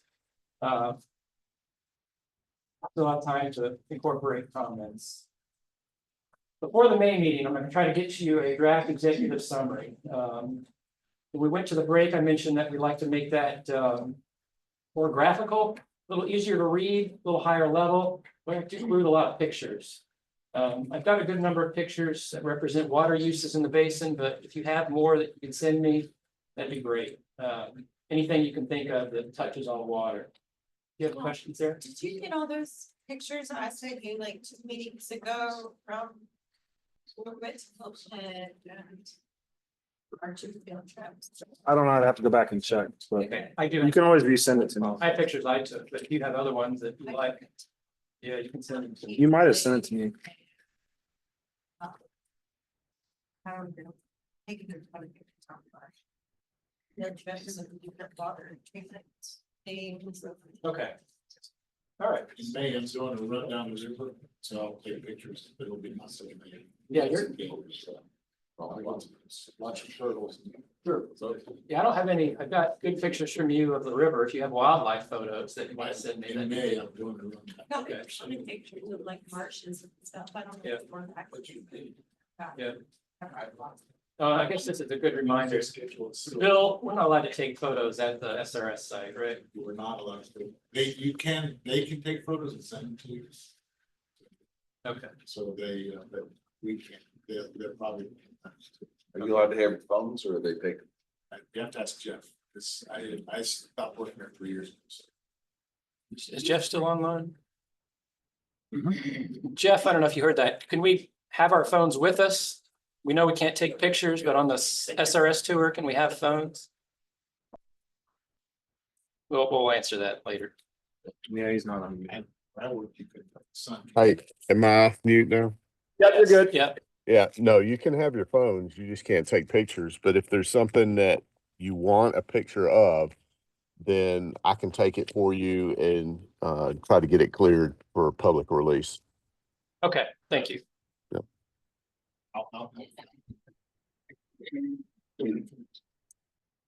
Okay, let's move on to the next agenda item, draft implementation plan. So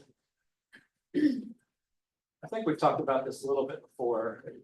Been in our slide deck, I don't know if we've gotten to it, but the implementation plan, once you have a table that's the start of an implementation plan, touches on overarching objectives, the role, the recommendations, and the water management strategy under 5, 6, or 7 overarching objectives.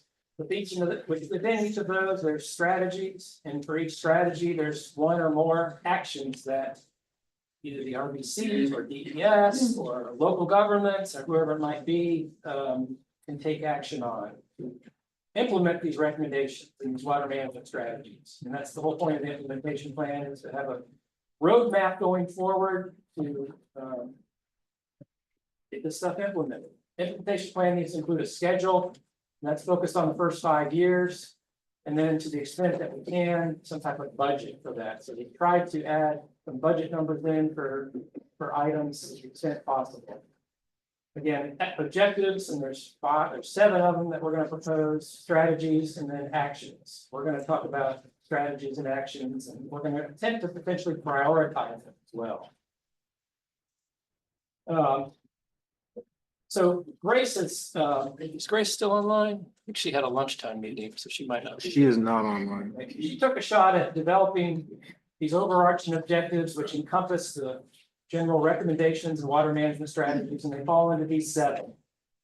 The first one is improve water use efficiency to conserve water resources.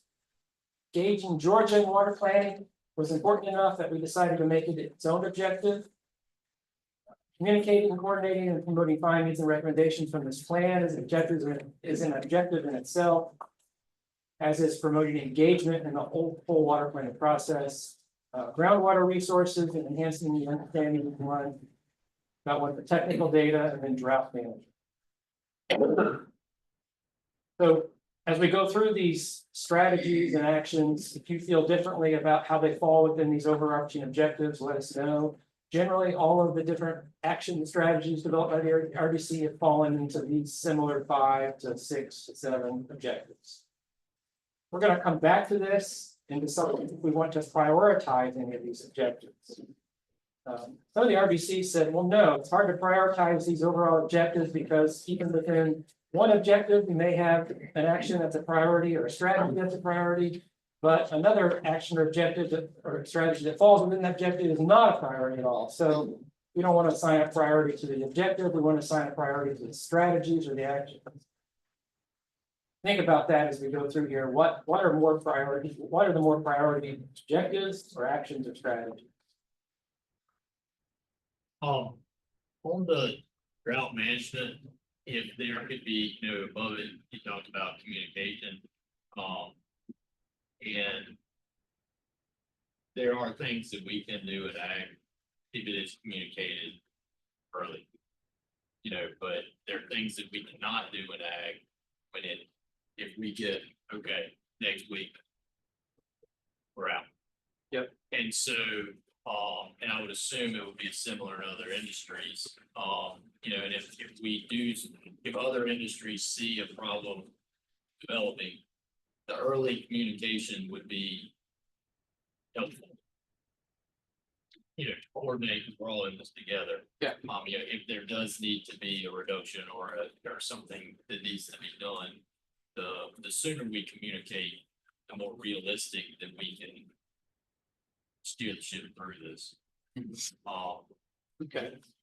What you're talking about is more of a recommendation within the drought response management chapter. I think early communication during flash droughts and potential Right. drought periods. Right.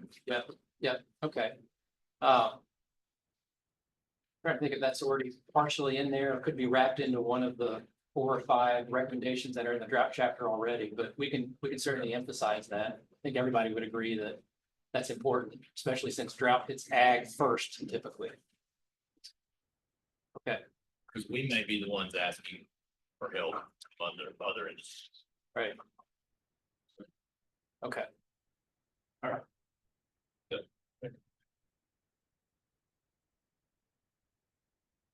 Okay, so you have a table that's going to be very hard to read in front of you with small font, but you have your reading glasses.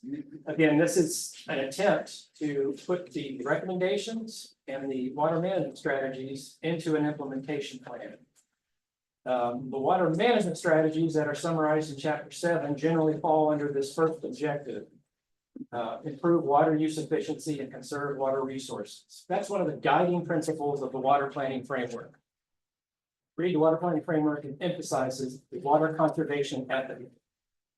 We've talked about these municipal conservation strategies that we see here, and we selected a part of achieving that ethic. So what do we do to promote those? What do we do to encourage these strategies? Only a few of you are the ones that are implementing these, like Carrie, she works for a water utility.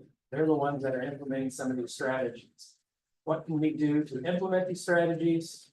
And what can we do to track whether these are getting implemented and whether having impact on lowering demands? And that's where these actions over here come into play.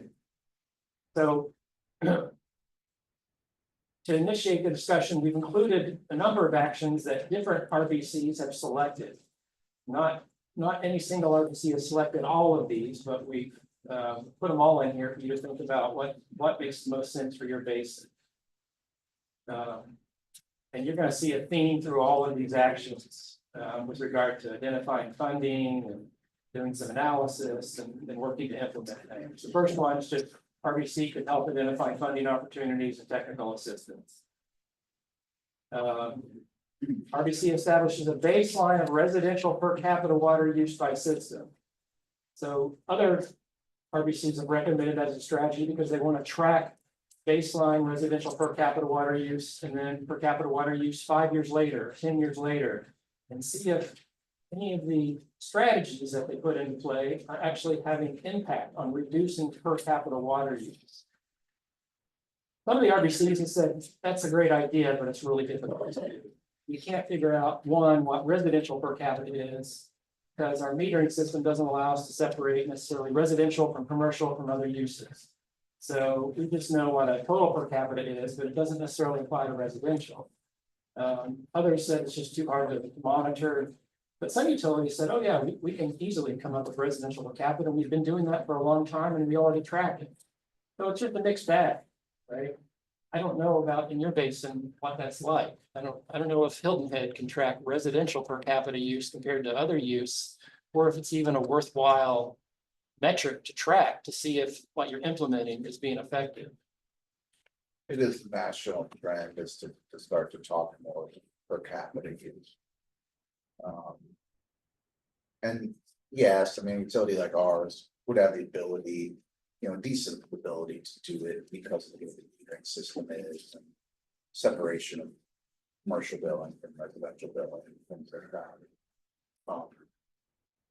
I think the trend toward it is it's viewed as an easier way to get customers to grasp their impact on using water, opposed to talking, citywide on an annual basis or. I think that's the value of it is in the communication. Right. Well, the RBCs that say that's difficult to do, we don't think it's useful. They've instead said, well, let's focus more on water loss leak detection. Let's encourage utilities to do the AWWA method in 36, conduct those water loss audits. Let's work with those utilities to figure out if that's being, if they do an audit, they figure out they've got a lot of leaks, they fix those leaks, then are they seeing improvement in water loss? Some of them also said that number 3 there, let's look first in the basin and see how many folks have AMI or AMR, which is just advanced metering ability that helps you better track water and water loss. That was more of a, let's take a baby step and first see what capabilities do we have in the basin, who's tracking it, and then decide, okay, we know that 80% have AMI, AMR, and then that opens up the door to do some other things. I see it as the RBC helping the municipalities and doing, water. Water groups and doing the things that they can do, but not necessarily the RBC's doing that. No, you don't have any. Right. Do it. All you can do is say, hey, Right. you want to We look can basin encourage wide, them. encourage it. Right, Yeah. check, see what they can do, but. I don't see us. Number 2, I see it's completely out. Yeah, that's too difficult. to Yeah, do. I don't see the RBC actually doing that. But. I do see, trying to find out what the utilities actually can do. And then going from there, see that. The thing is what number 5 is saying. Yeah, Exactly. Yeah. basically. Yeah. Carrie, would you agree with Lynn that Well, that I think what she's saying is, this one's too difficult, get rid of for it? it's difficult for us as an RBC, and our utility could do it, we have the capability, but as far as the RBC establishing that. Yeah, well, what I mean, Example. the broad have this recommendation, and what they would need to do, which they haven't done yet, is to do a poll, send out a survey and say, hey, what are utilities? As a River Basin Council, we're trying to establish a baseline and then track this down the road. Can you tell us what your residential per capita demand is? I don't know if that's effective, will be effective or not. They haven't tried it. Because I don't know how much confidence I would have in the data we're getting back. Yeah. Okay. Yeah. Utilities. Yes, I don't think that would be a worthwhile. okay, I'm excited. yeah. What about the, doing a survey to understand how much AMI, AMR metering is being performed, or who has it, who doesn't have it? I think that would be a useful exercise to then lead into, okay, well, we know these utilities can monitor individual use, and that opens up the door for other conservation type strategies at the end of the day. I don't know, we implemented AMI, AMR, but don't necessarily have to have that. I'm thinking about a small utility,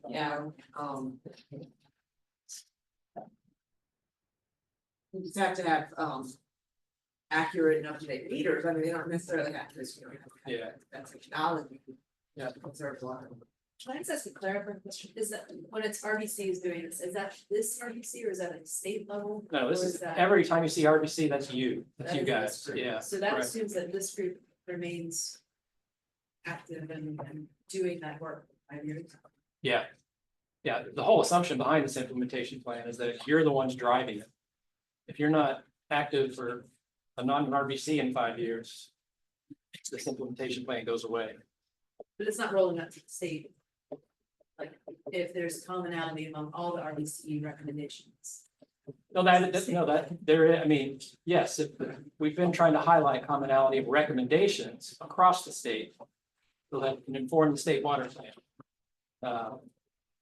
The implementation plan is more grassroots. It's more you guys to say, here's our basin specific strategies, recommendations, and we want to move these forward. You're not the ones actually doing a lot of the implementation. You're just kind of pushing for it.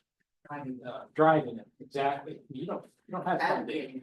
Yeah, you're advocating for it, right? You're requesting DES do additional technical studies or monitoring or whatever, but there's not a whole lot here you can do because black funding. I like number 5 better than I do number 2. I think that helps. I think that would help us understand a little bit better. Because it's different for each utility, right? Yeah.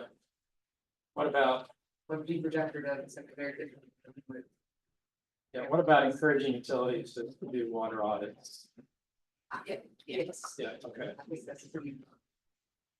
All right. So you like 1, 4, 5? Yes.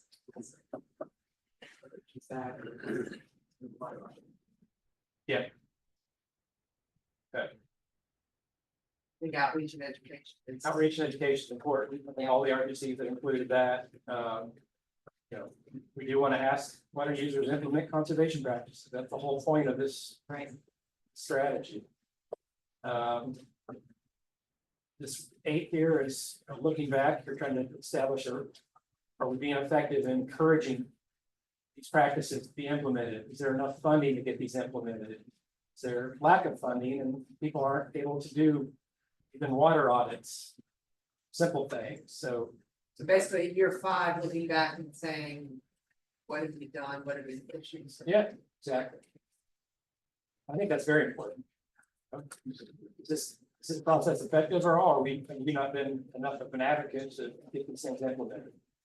Or is there just no funding for anything to be implemented and we can talk our brains out, but people are listening, there's just nothing. Okay. Question number 9. You don't like number 9. Yeah. Reviewing and analyzing per capita. If we took away that, Yeah, we haven't established what it is, then I don't know. Yeah, no, I don't think this one goes away because we removed the requirement to track it and do a baseline. So that leaves with these actions for municipal conservation. Everybody good with that? Okay. For agricultural conservation, they're generally more general. Help with identifying funding opportunities. Chapter 10 will include a couple tables of funding opportunities, like equip is one for ag. In fact, Sam, I don't know if you've seen it in other chapters, but I'd like to get your input if we're missing anything that applies to the ag side for funding. Do you ever run across any of those tables we had in the finished plans? Okay. All right, they generally reference all USDA type funding opportunities. So RBC helps identify funding opportunities, which the plan itself does. Help implement education outreach programs just through discussion and promoting the plan. Water users implement these conservation practices, and we've heard from Brad and Joey and others that you already do a lot of this anyway, because it's common practice, it's best management practices. Right. So that's pretty standard. Probably the best one up there is future technologies, because there is a lot coming in the pipeline that's gonna help. Everything above that, we're already doing. Yeah. So it's a gold course. I wish I had one. Yeah. Usually get the white piece.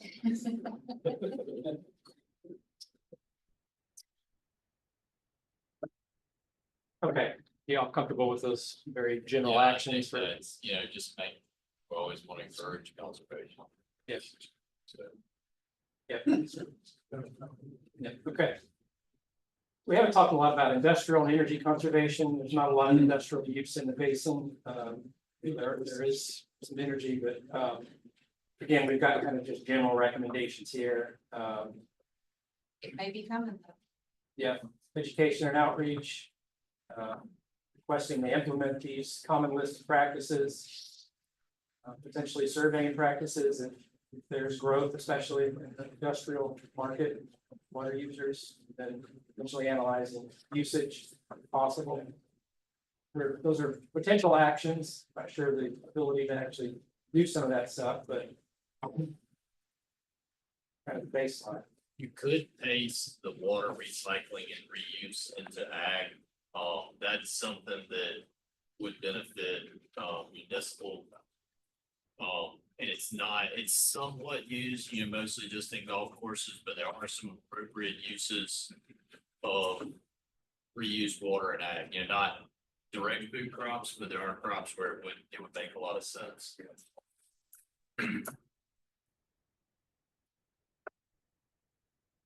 We're trying, that Water Reuse Association is trying so hard to engage ag in the effort.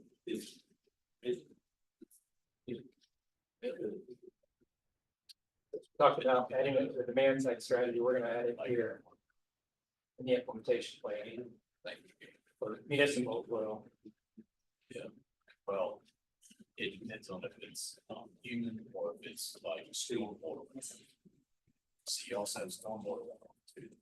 Okay, that covers the strategies, and this one's a little different, the strategies and then the actions, which is what we focused on for the first objective. Second one is engage Georgia in water planning. We had 2 recommendations around that one. The first one was encouraging the governors to communicate and establish a coordinated state level planning and water management process in the Savannah River Basin and their shared aquifers.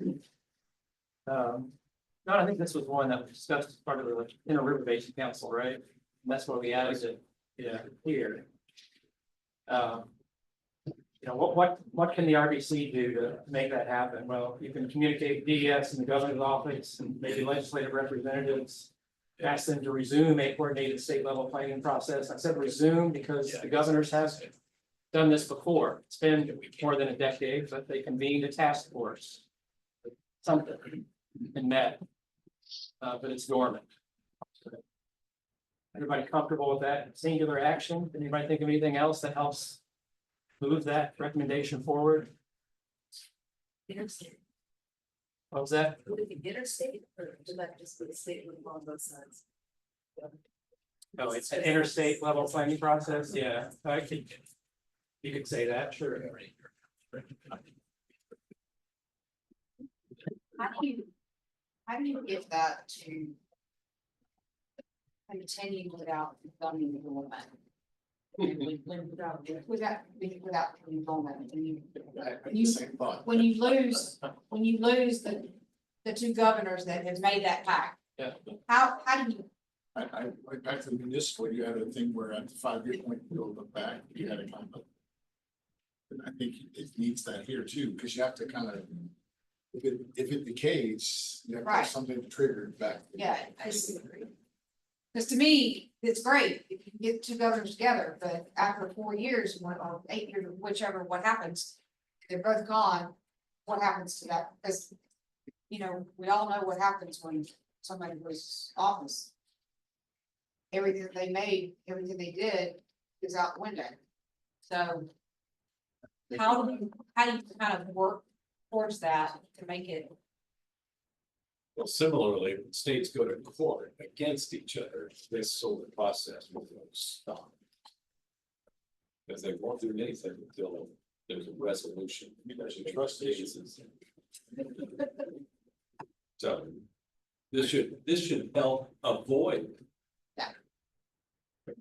I don't know. adverse legal process. Not sure what the RBC could do to other than recommend an ongoing process rather than a one-time thing. I've added the word ongoing, but. Why don't you tell them that the governor works for us and then we'll tell him what to do. He's elected official. They don't remember. 25 people. Yeah, you're right, but I think, does the RBC have an objective at a certain point to assess whether it's been effective? I was just thinking like kind of. Yeah, that'll get to the progress metrics, but so we want to be specific potentially there about this action effective? We can, so, but we can add, like you just suggested, a second item here about looking at it 5 years from now. Do they meet? Have they continued to meet annually, whatever? Did it add value? Did it have value? Yeah, was it a productive process?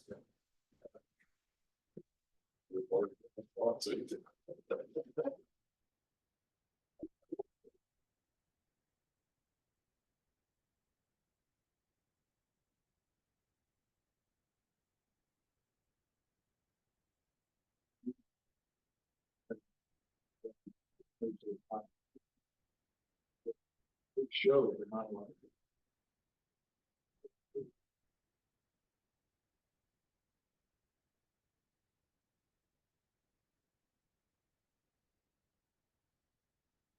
Add a note, add a second one about reassessing or doing something in 5 years. But we'll expand on that. Okay, the other recommendation that was related to engaging Georgia water planning was RBC with support from DES, communicate with DEP of Georgia and request to coordinate water planning activities with the Georgia Regional Council, coastal Georgia in this case. Here we said meetings with other planning bodies should occur annually at a minimum. That in itself, that strategy is kind of the same as the action. It's just DES and RDC to work with the Georgia Regional Water Councils to have an annual meeting. Is that the only council they have that's in our basin? The Georgia Regional Council is the one that is abutting the lower Savannah-Salkehatchie. The upper Ogeechee, I don't think really touches yours.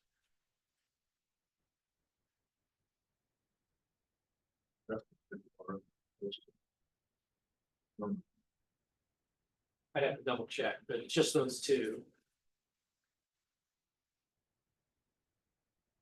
Any other actions that y'all want to suggest centered around that strategy? Again, all you're doing right here is just trying to coordinate, encourage that ES and Georgia EPD work together to get these meetings to happen. And it's up to the RBC to initiate this action. Yeah, it's up to you to initiate it, or at least encourage it. I think ES and Georgia EPD would have to okay it, help coordinate it, get it done. Okay, that's the second objective. The third one was communicate, coordinate, promote findings and recommendations from this river-based plan. And there's another number of strategies, 5 different strategies here, and each with 1 or 2 actions. South Carolina legislature continue to fund safe water planning, including RDC-based river-based planning. Action around that is centered towards DES and figuring out what are the funding needs, and then communicate those with the legislature. How much does it cost to continue safe water planning? Can you think of any other actions you want to add there?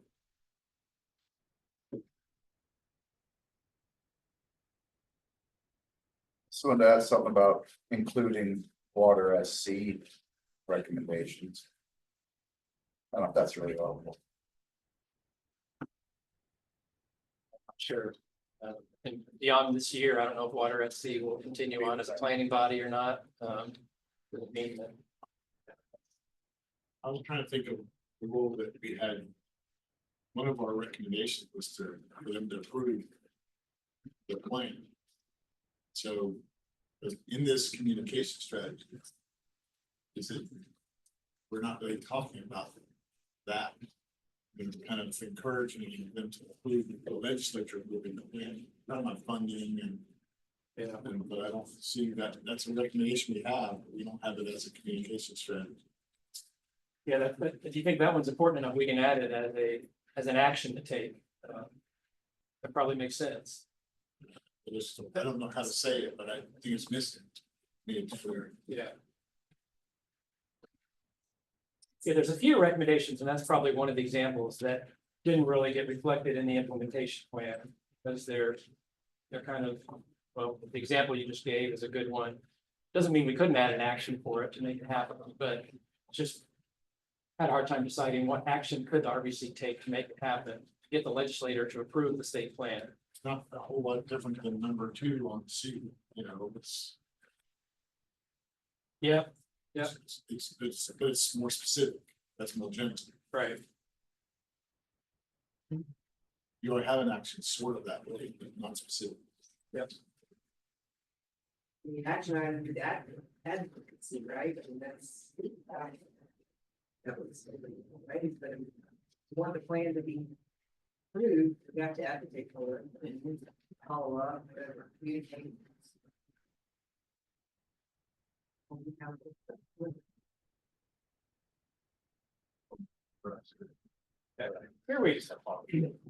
Here we talk about the legislatively approved state water plan. We could put that additional action here that says encourage or advocate for the legislature to adopt the state water plan. We reference the legislatively approved plan here.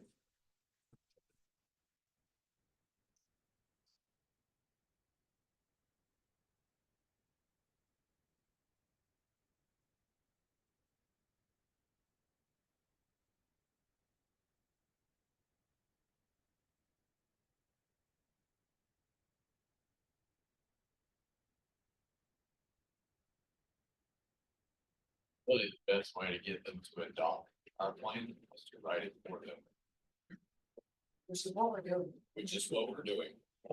And so, you know, because they've got aides that know less than we do. You know, and so the easier we make it on them, more likely they would be to do what we. Yeah. And I mean, honestly, we've got a great system with, you know, we have this all on. Yeah.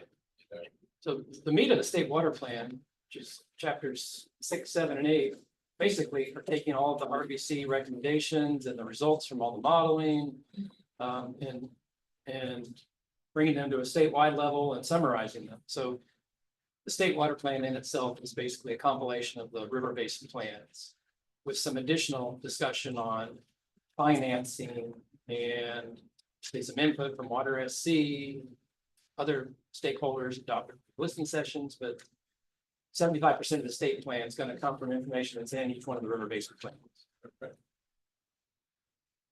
When the river basin plan needs to be done in time, what would I see the full consider? Santee Basin won't. It's not going to be done until near, close to the end of the year, October, November, December. This year. Right, upper Saluda, or drafts are done, or scheduling public meetings. Yours will have the draft in about a month. So Taba Water Reed, not sure the schedule for when the integrated water resources plan that they're working on is, but it'll be later this year. The answer is sort of. Most of the plans will be available for Water SC to consider. There might be two that are. Yeah, there might be two, but a lot of the work to go into the plans would have been done, so, Okay. yeah. Okay. I have a question on the first objective. We said that RBC identifies funding opportunities and technical assistance. Why wouldn't that be TDS? Could be DES too, yeah. But we have the TDS on this one, identifying funding needs and communicating with legislature.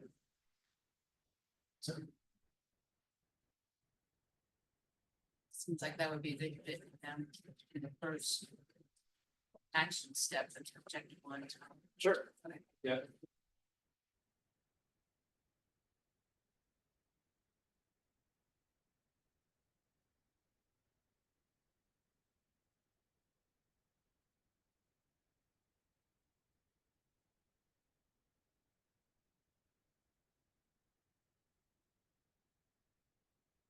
Okay, second strategy under this objective 3 was the legislature established a grant program to help water users implement the action strategies identified in the state of Britain. Was added second action there, or first action, advocate that they adopted, and then DS identified funding needs. Third one was RBC members communicate with legislative delegations throughout the River Basin planning process. Promote the familiarity with the process, its goals, generate buy-in on its recommendations. The actions for that are figure out, what's the talking points, what's the script? Are you gonna provide the messaging? And then do that messaging, track it, who you've spoken to, by whom, and what are the outcomes of those conversations? And suggested adjustments to those actions, or Does the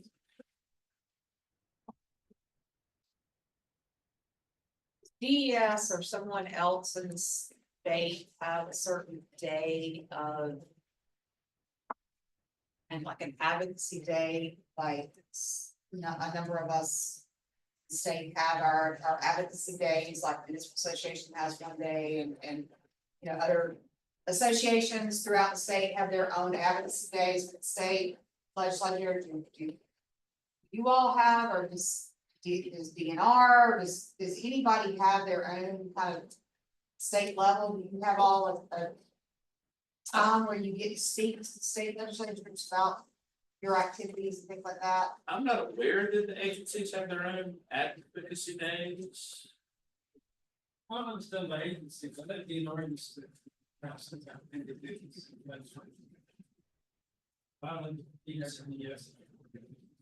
that would be a day, that would be a good day for an advocacy time for this type of activity. For the RBCs to be able to speak to the legislators about this type of activity. One of the recommendations in here, I think it was the early March is Water Day Okay. advocacy, so maybe Yeah. they could show up on that day. DES is so young that I would not think that we have a day. Yeah. Or agencies really have a day. I didn't realize there was a water day. But it's March 20th, yeah. Yeah, I saw it in here somewhere, that seems like an appropriate time. State, AWWA chapter and the Water Environment Association chapter, we should try to put together a legislative breakfast. Gets canceled a lot, but that'd be a thing, like if we had it canned, you're going, at least on the utility side. You said with the reps, hey, by the way, this is the Basin Council. Yeah, the water day has been focused on utilities, right? Employees. Yeah, it doesn't really cover any other water use sector, so in that regard, it's kind of limited to the RBC. Just trying to think of a way where you can use that advocacy time, a time that's maybe already set. Or set our own, but because you've got to find, when you start talking about talking points and talking to the representatives. A lot of times, state associations or whoever will use that advocacy day to try to speak to the representatives and that type of thing. Or, you can do it individually, it's just sometimes when you've got something coming up, I want to use that as an opportunity to speak to them, so. Or should our local RBC host our local representatives? That's what I thought. when it That's was said. another way, And as a do group, that. then we're speaking as a unified voice, True. represent all industries, I thought if we had something canned, those of us, I could go to Hilton Head Town Council and Lynn give it to her town council, Gary give it to a Hampton County Council, stuff like that. Yeah. But they're aware. Do you want to add an action that says, attempt to host local representatives at an RBC meeting? I viewed it more as us going on the Going out, road yeah, as rather than- RBC members. Yeah, we have worked to try to. Get, Art Young or. Tom Young. Tom Young, yeah, but he's been busy. They're in sessions. They're in session. Okay. Well, we'll leave those two actions. I covered the ideas he's talking about, it's going after councils, representatives, and us doing the outreach. The DS staff designate. Or DS designate staff to continue to coordinate and support ongoing RBC activities. The action there would be DS identifying funding needs and coordinating support for ongoing RBC activities. Putting the onus on them and figure out what they need to do to be able to support this.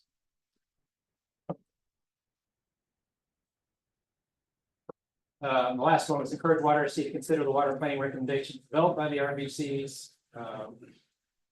Actions around that one are RBC develops communication plan, coordinate with Water SC and promote RBC developed recommendations. One of the things that's going to happen, I believe, is there's going to be an RBC panel at the May Water SC meeting. Still a possibility. Still a yes. possibility, okay, if not May, maybe one of the future meetings. So that's one thing that the RBCs collectively can do.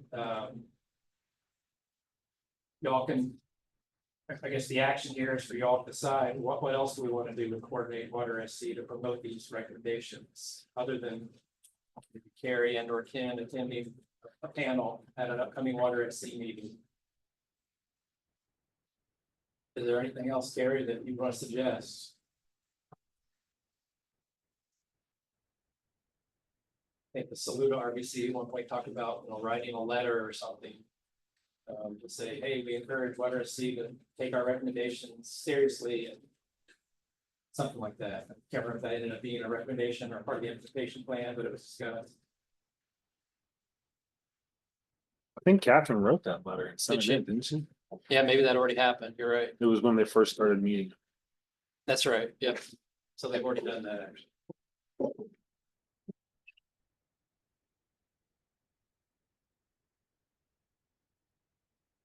That can't hurt, yeah, do a letter, and then if you get a chance to go be on a panel, in addition, that's right too, at least it's in writing. Well, Carrie, it'd be up to you because you'd probably be the one writing or delegating. An RBC can write it. Yeah, it'd be all paid for, the letter helps, Again, we don't know the future of Water SC. It's on a 5-year implementation plan, but we don't know that it's gonna continue, right? So I mean, it's here now, we might as well give it. just my understanding of the process, I do certainly think Water SC is going to take seriously RBC recommendations, and they will consider them. In fact, I've already given a presentation kind of summarizing commonalities and recommendations from the RBCs to Water SC. That was late last year, I think, right, Joe? Yeah. So they've already heard some of the more common recommendations that have been developed. They're probably going to get more into detail as they help review the chapter that summarizes recommendations coming out of each one of the river basin plans. And then helping guide DES in deciding which ones to put into the state water plan for where there's overarching themes that merit state level recommendations.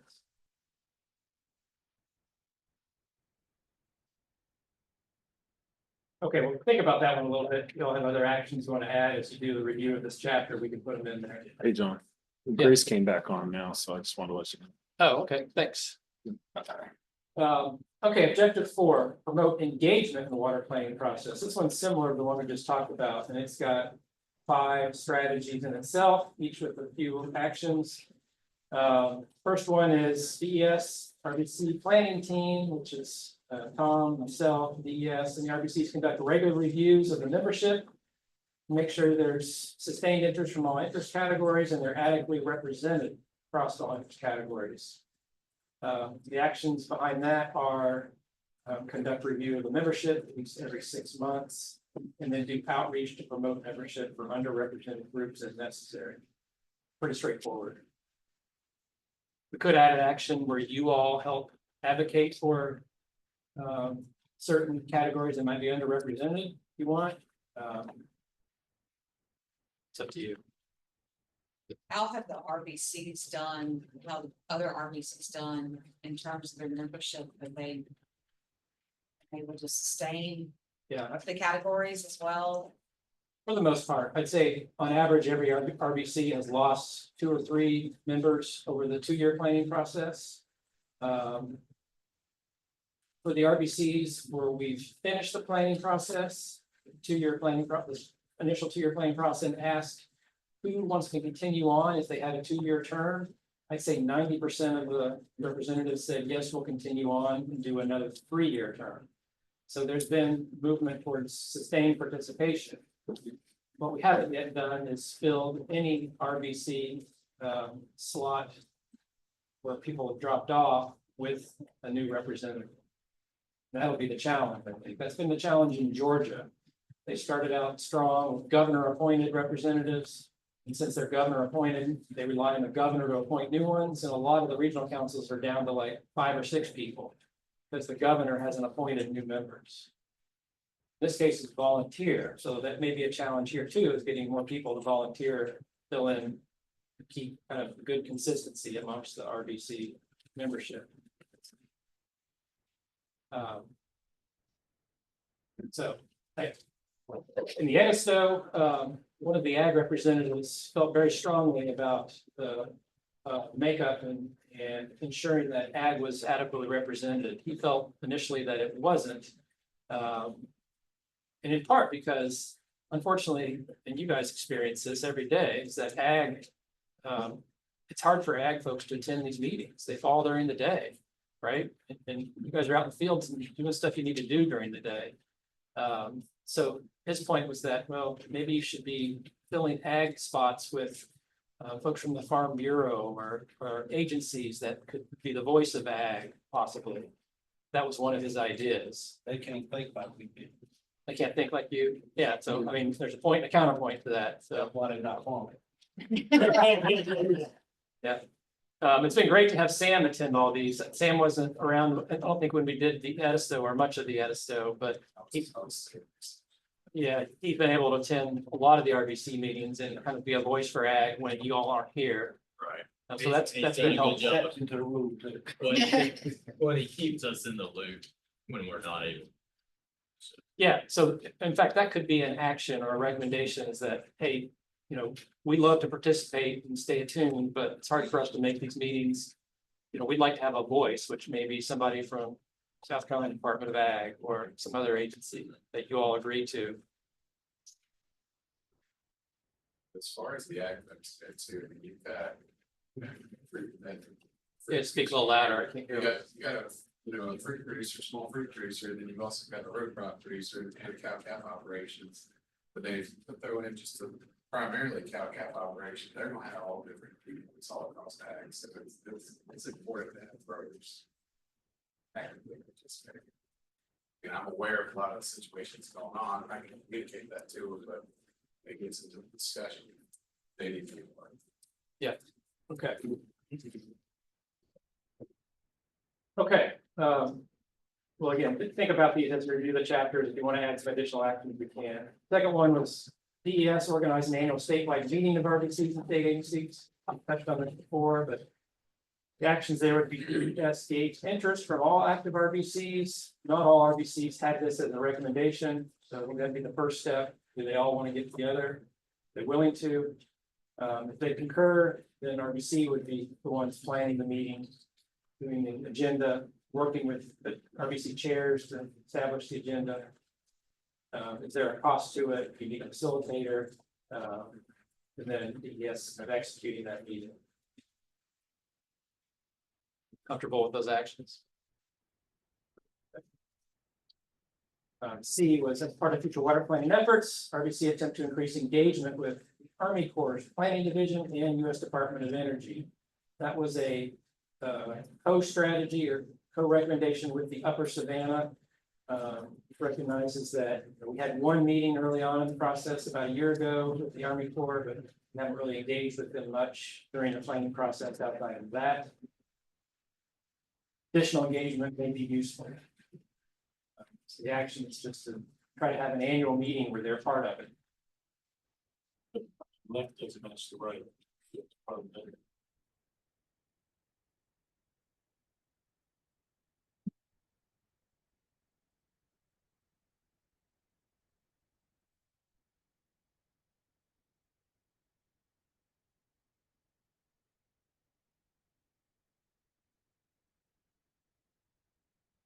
The RBC will support and promote outreach and education to increase awareness of the general public around watershed-based planning. Now, this one kind of falls on you, I guess, to do some of these things. It might be, and these are just suggestions, develop an outreach subcommittee or partner with DES, DNR, develop a statewide education strategy and figure out what those budget needs are to actually implement this. Or identify opportunities to support education programs that are already being done. Upper Savannah talked about leveraging Clemson Extension, some other active groups in the Upper Basin There are challenges with that, of course, but yeah, I did Yeah. mention it. that already do education and outreach, so kind of leveraging them help with that. One that already goes on is RBC members present at local state conferences or local organizations regarding river basin planning, plan and process. That's been happening in a number of basins. So what actions, those listed or any other actions you think are needed to help push forward that strategy of supporting and promoting education and outreach about watershed-based planning?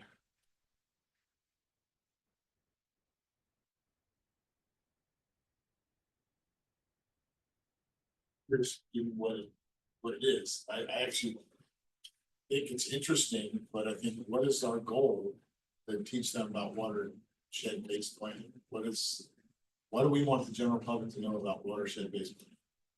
That's not the same as adopt a stream. It's not the same. I mean, what is the outcome of those words? I don't. What do we want the public to know about watershed-based planning? Let's see what was said in chapter 9 next to that recommendation. I don't remember the specific discussion. Or what do we want? I think We want them to know simple things like who the stakeholders are and why it's important that we all, work together and consider each other's needs, and because we want to have water. I think it's just more of a general education about this process to those who aren't familiar with it. That's what I kind of thought. Yeah, I think that was the general discussion around it. The text in chapter 9 behind it basically just says that we should help coordinate with other groups that focus on water conservation. Yeah, sort of speaking to some of the things we started the meeting with, right? If we wanna maintain South Carolina, we know it, people need to be aware. Yeah, that's one aspect. Whether it's You're right, it is a very broad, very broad. open recommendation.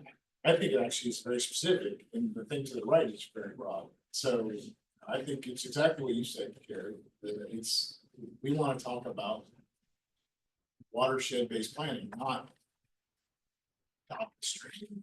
I mean, I think that starts spreading out to all of the water cycle. Right, number 3 is very specific. I think that's what's catching you off guard, right? I think those are just examples, so. Right, so I think if you stopped it, you eliminated B. I've said, I don't, I'm okay with it, but I just think when I read that over there, I don't see that as the answer. That's because I think water-based planning is different than the water system. But yeah, I don't, 3's a little too specific. Okay, all people have to educate the legislative follow. We have to educate the legislature. Yeah. Well, that was our advocacy. Exactly, yeah, that's part of the advocacy. Yeah. But I tell you, Farm Bureau plan, you might can help us on this. But when we have a hot topic in ag, Farm Bureau sends out. And you sign up to be on it. They set up an email. And it's got what you want to tell them on them. And they have it to our legislators that represent me. And I sign it and it sends them to them instead of sending a, hey, I want you to write something to them. Right. Well, half people don't write anything. Yeah.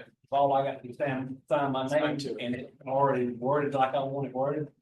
It would be nice for this group to have that. So we could get in touch with all of our legislators. It wouldn't be so time consuming. I don't know if that's something y'all could do. Still they have to fall under the advocacy section, Yeah, but I think you're right. I think it's a good idea for that section. We have to be more specific about how we do that advocacy. It goes kind of in hand with the talking points. Right. One that we have, that's what that is, right? Those are talking points, or whether you sign your name to them or. And even if we were going to our local town hall, at least for all states, say. Yeah. And I think we did have that, go back to the legislature, because I thought we had something in there about develop a talking points and script to provide consistent messaging, so that we have that in there. Yeah, that's good. I think what Joey's saying though is some mechanism where we deliver it to everybody when something pops up, Right. not just one time, yeah. And it's ongoing with the Farm Bureau, whenever they have a topic that concerns agriculture, they send it out to everybody on that list. And most everybody, most farmers are on that list. It's like in the water and. Utilities do that. Utilities, but something, when a bill comes up, it's gonna Bill be comes up, utilities, yeah. Why wouldn't you want to be, why wouldn't you want to inform your legislature? Yeah. Yeah, okay. I don't know what that action looks like though. Again, maybe that's something an outreach subcommittee of your RBC could take on. So, here's one way we can communicate, get consensus quickly, get the word, advocate to our legislators or whatever the audience might be.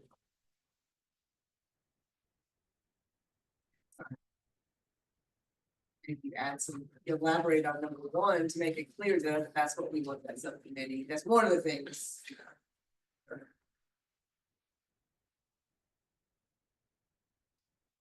Promote, even if it just says to promote consistent messaging. Fine. Just put the note here.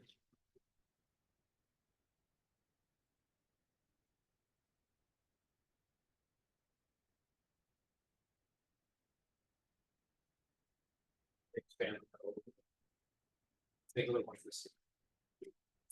Any other, Bill, any other actions that you could think of though that would help with the, I like where, I thought it got so specific that it kind of took away from it, yeah.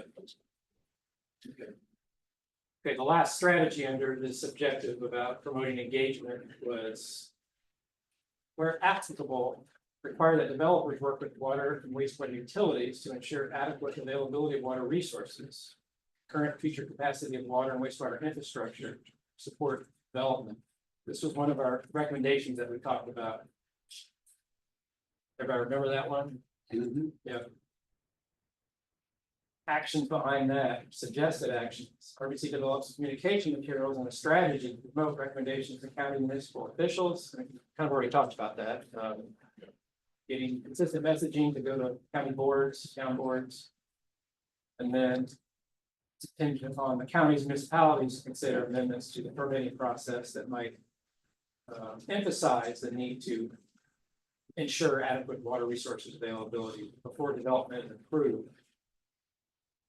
And RBC would just attract adoption of the recommendation to have counties and municipalities actually made those amendments or taken steps to better ensure available resources and capacity.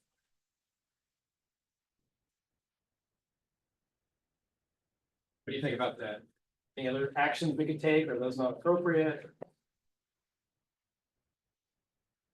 I mean, this one, there's not a whole lot we could do here other than encourage. But you have the word requires. So I think that's an interesting word.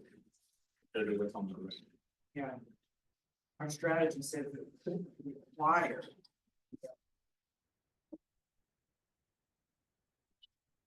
I think the recommendation was for local governments to require developers to do this. That's why that word is in there now. As far as the strategy goes, maybe we need to change it. That was certainly the recommendation. I don't know where fire developers work with water. We won't be in charge of that. We are gonna develop communication recommending that somebody else will apply to it. And then we have to try to have options. So it's sort of, I'm okay with the recommendation we have, but I don't know if that matches that. So, Yeah. Well, it does, because I mean, the people who are gonna be requiring it are the county or municipal officials, so that's why number one said, we will communicate. Yes, with them. Ultimately, it'll be up to them to require it. That it's an essential element for any developer, sure, there's capacity. For what they're trying to do.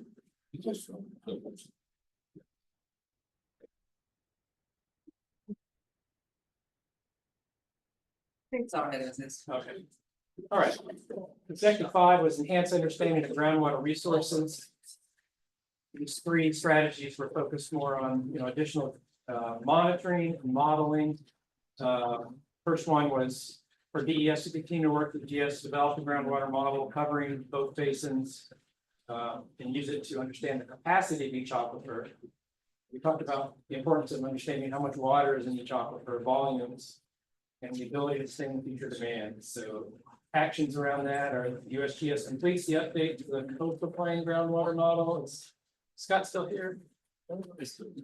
South Atlantic, South Atlantic, coastal plain or South Atlantic? I think it's the South Atlantic coastal plain, groundwater model is what it is.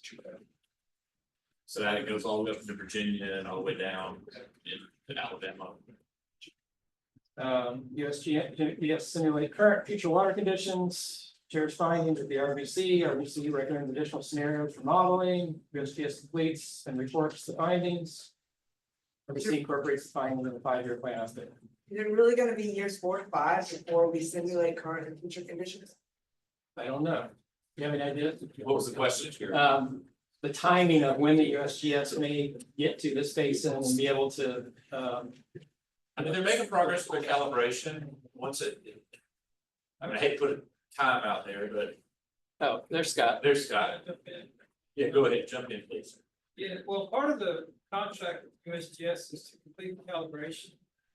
But then run 3 regional models, develop the 3 regional models, which includes the basin. You run current use simulations. You possibly do the projected simulations. We're gonna do that in 3 regional models. So all the simulations we're planning on being done. And my hope is that once that's done, we can kind of DES will summarize that work and be able to share that information. The timeline of what being done is not, it better not be 4 or 5 years. Yeah, no, I was I'm thinking more a year to 2 years. Hopefully less than that. We're at the mercy of USGS. Okay. Thank you.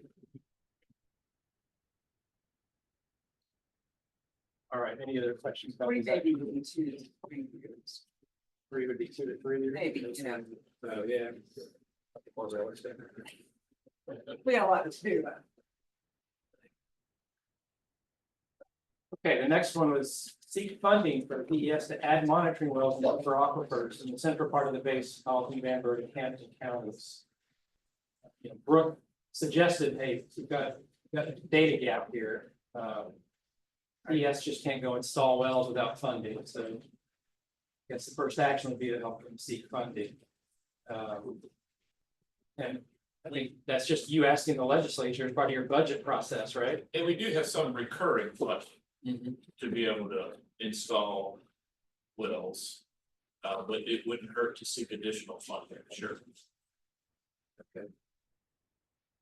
Sometimes you co-fund these with USGS, that fair statement, or? Installation of monitoring wells, co-funded with you, I don't. You and USGS ever get together and fund a monitoring well, or it's usually separate? Yeah. Not, maybe we've done it sometime in the past if we did hard, but it's not something that we've done. Okay, I'm not sure in this climate actually whether you'd be able to rely on funding from the USGS anyway. Yeah. Okay, that was B. C is USGS use the groundwater model to analyze and predict fluoride levels in the upper Florida and middle Florida aquifers in Beaufort County. Actions around that are USGS applies the groundwater models like chloride levels under various future conditions. We talked about this a little bit. They could do like particle tracking of chloride levels. I think they're not going to have a dual density saltwater model, right, Scott? That's not part of their existing scope. Not part of the current scope. Right, but they could still use the freshwater flow model to do particle tracking, so they could look at migration of chloride. Migration. Migration, yeah. And I put years 3 to 4 for that, because I think that's something they do after they've done the initial scenarios and the flow model. Yes. Share findings. This is all about saltwater intrusion. Yes. Yeah. That one is. This one. That one is, yeah. Not the whole thing. See. No, it matters. Those monitoring wells get required as part of the permits to build production wells. Like we're right now building 3 monitoring wells. In order to build 2 production wells. Right. So it's always part of it. Okay. You know, they're seeing data. Okay, objective 6 of 7 is to prove the technical understanding of water resource management issues. We've got 5 or 6 strategies. RBC will support continued efforts to maintain and expand stream flow gauges. One is that us speaking with the USGS and other funding entities to emphasize the importance and or where you feel like there may be a need for a gauge. RBC conducts outreach, USGS and current funding entities on the importance. First one's communication strategy, say how we're going to reach out to them. The second one's actually doing it. Probably wrap those into one action. Basically just communicating with the GS and the other potential funding entities. It could be to realizing that the USGS's stream gauges require ongoing maintenance. There's other less expensive options that you've talked about before, like the black boxes or what do they call them? Bridge box. Bridge boxes, yeah. So it's not like. What was that? Discharge, right? Just measure Stage, yeah. I'm not sure. I wasn't too involved with that. which is great. Super big purpose, like discharge. Yeah. All right, stop me if you want to discuss any of these or suggest a different action. I have a question about that. The first one? Yeah, is USGS actually a funding entity or is that sounded like to be? Well, they'd like to get sponsors for gauges, but they do fund their own gauges. There's some gauges that don't have sponsors. I don't know, it's fair to say most gauges don't have sponsors or most gauges do have sponsors. I'd say most of that. Need like co-op. Co-op, so yeah, partial cost share. Cost share, yeah. I think most have cost shares. Okay, but there are some that USGS solely funds with or the special member. Okay, the second one was future modeling incorporates scenarios that further examine uncertainties, such as changes in rainfall and hydrology, alternative population growth scenarios, potential impacts of future development on runoff. Actions around that were RBC identify and assess the uncertainties for potential model scenario development analysis. What do you want to look at? Are you more concerned 2 or 3 years from now on how the climate has changed or how development has occurred in the basin? Depending on that question, that kind of impacts what type of modeling you need to do, what questions you need to answer. Second one is contractors perform analysis, present results to RBC. Third would be RBC assess results and incorporate findings into the next plan update. Is this for both? This one, is this for both groundwater and wastewater bottom? It could be both. It's probably more focused on surface water, but it could be groundwater. Groundwater is less impacted by some of those uncertainties, but that's the impact you've seen in a longer term scale, I would think, the groundwater.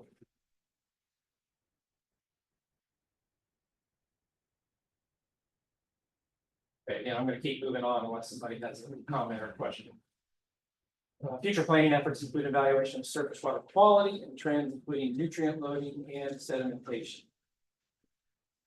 To be able to implement that strategy, you need additional discussion to say what are the specific water quality issues and concerns that you want to address. Is it similar capacity? Is it nitrogen? Is it phosphorus? Is it PFAS? Is it strictly sedimentation?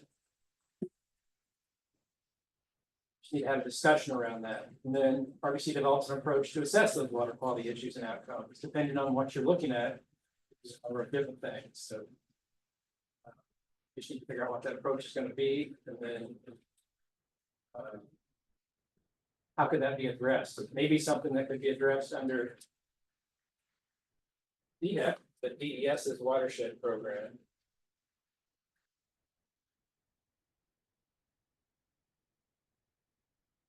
Why do we feel the need under strategy to put nutrient loading and sedimentation specifics in there? Because I mean.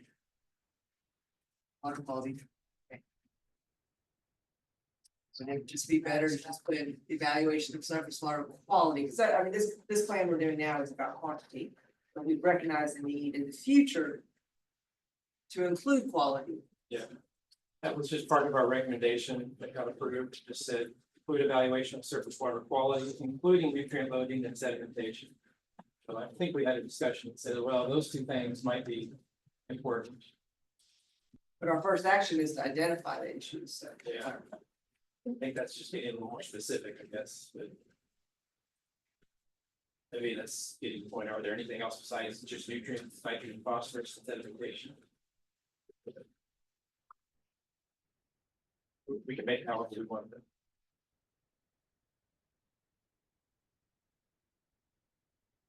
In the future, it's probably gonna be forever. Keep that. Right, but that's not listed on the list. I just feel like it might be better to just say, period, you know, water quality. Right, not list anything, just quality. Period. After trends period. Yeah, and We don't know what the problem and is. number one says, we'll figure out what's there. Yeah, I agree. Do you want to make the same change to, it's on page 9.4 of this chapter? Where we say, Yeah, I'd have to go back and reread it for that. it says the same thing. It's not chapter. While the RBC maintains its focus on assessment of water quantity, future planning efforts should include evaluation of surface water quality, including nutrient loading and sedimentation, which is important to maintain affordable public supplies and ecological health of streams, rivers, and lakes. I would just shy away from putting those two, because there could be others, or unless you wanna just change the wording and say, examples that may include, but others should be. Was there anybody that specifically wanted nutrients and sedimentation listed there? I'm not saying they're not important, but. Maybe just say including but not limited to, and then.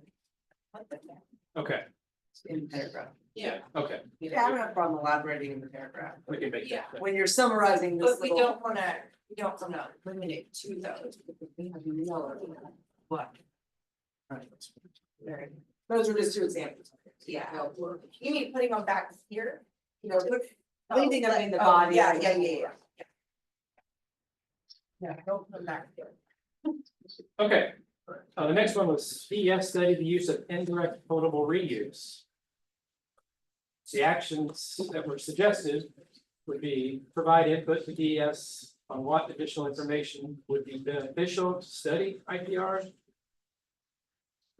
DES develop a scope study based on input from the RBCs and examples from other states. DES conduct a study. I feel like number one is kind of an incomplete thought. But I know, I thought that before I said it, but it really does feel.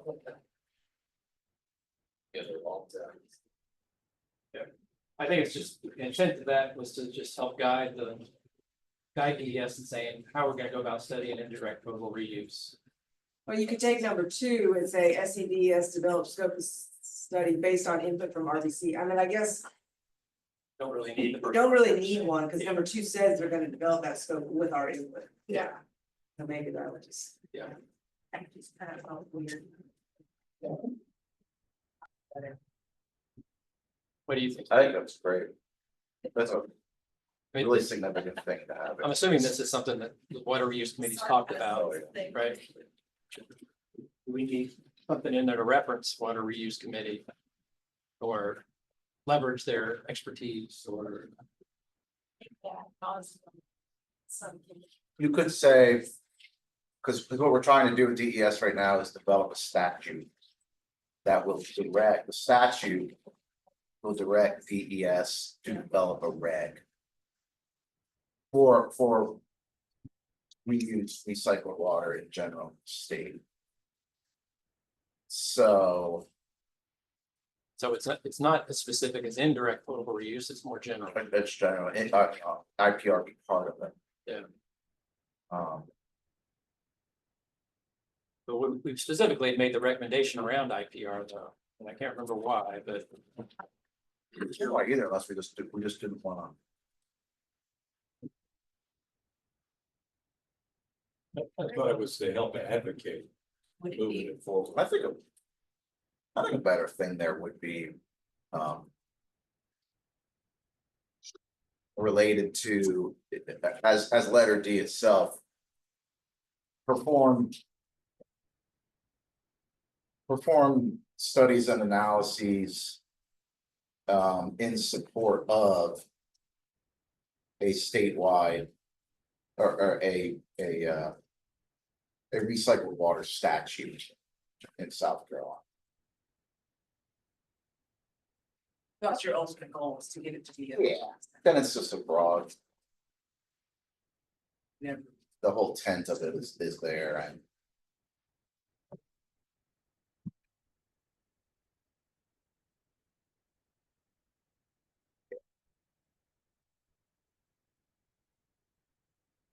Suggested action, so support that.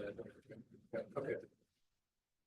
Did we put based on input from what is that committee, the water reuse committee? You could say water reuse SC or. In the action. Yeah, action Input from from- the water reuse and. And then, I don't know what the RBC's been held. Yeah, that's probably come from there. Should there be an education?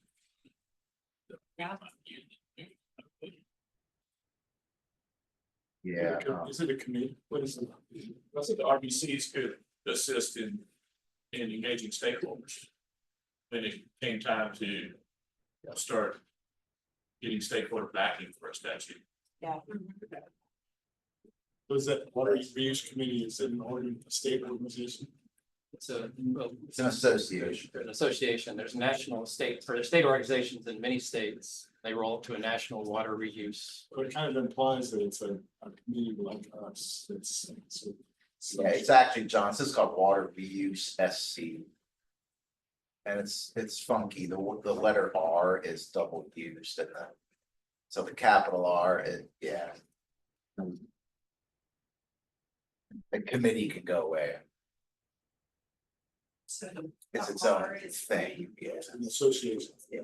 It's not. It's a state chapter of the national. That's what I That thought. kind of gets confusing with water SC. No, not a government. Okay. All right, E was the legislature fund and establish a mesoscale network of weather and climate monitoring stations. That was one of our recommendations in the drought chapter.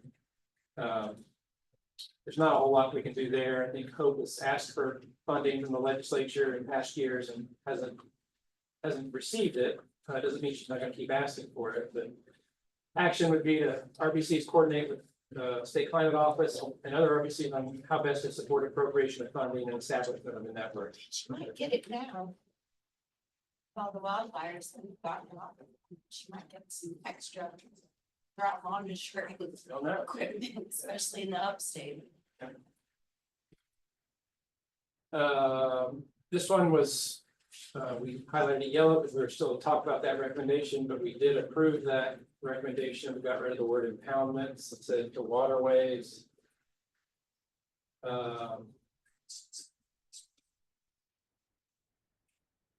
We put waterways and comments.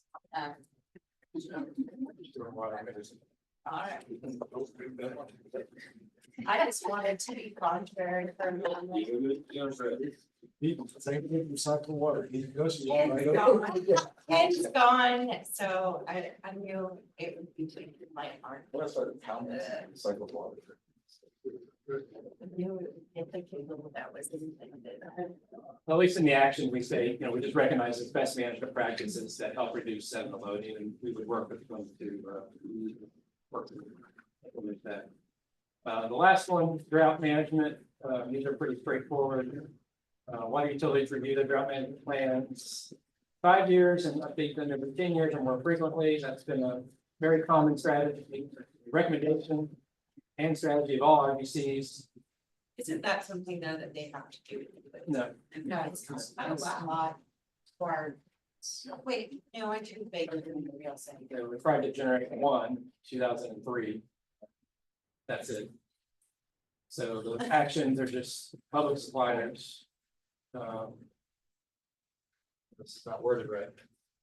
Oh, yeah, this is worded right. The intent was for people like Carrie and Pete and other representatives of public water suppliers, at least on the RBC, review and update their plans, set the example. And you did yours. I gotta do it. New Orleans, and New Orleans is gonna be interesting because we don't do water. CPW does the water, so I have to get them to make sure that they have a plan in place. And then I think it still has to come to the city as an ordinance. So it's kind of a two-step process.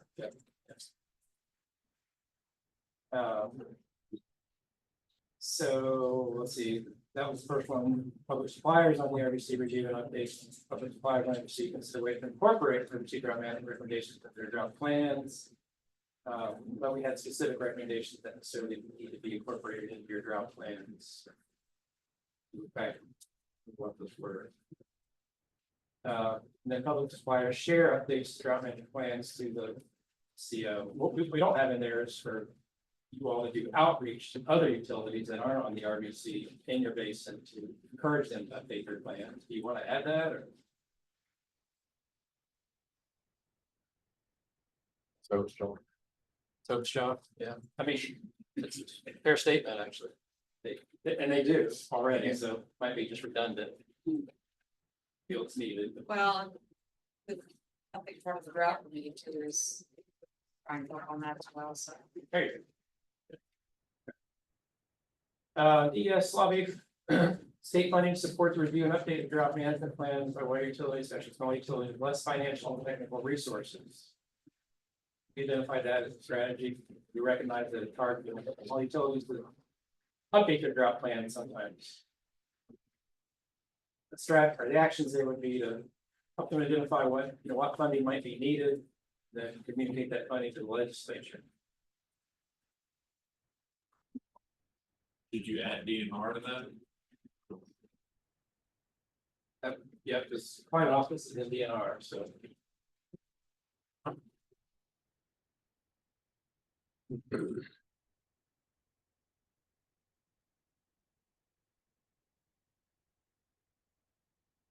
Okay, well, actually, so this is one that does cover some things, but you're developing outreach strategies to public suppliers in the basin about your whole suite of drought recommendations, primarily being update your plans. And we talked about encouraging them to consider drought surcharges, especially during severe and extreme drought phases. And then submitting drought impact observations through the condition monitoring observer report system. The actions around that are potentially putting together, the RBC putting together some materials about the benefits of your recommendations, why does it make sense, doing some outreach, doing an outreach strategy, and then tracking whether utilities are implementing updates to their drought management plan to outreach being effective or not. You kind of see a lot of themes on these actions and all on the RBC, which is outreach related. I want to make sure you're all comfortable with those actions, since they put the impetus on you to go out, advocate, whether it be the legislatures or to local utilities or to other farmers. You're only going to be meeting twice a year or 4 times a year.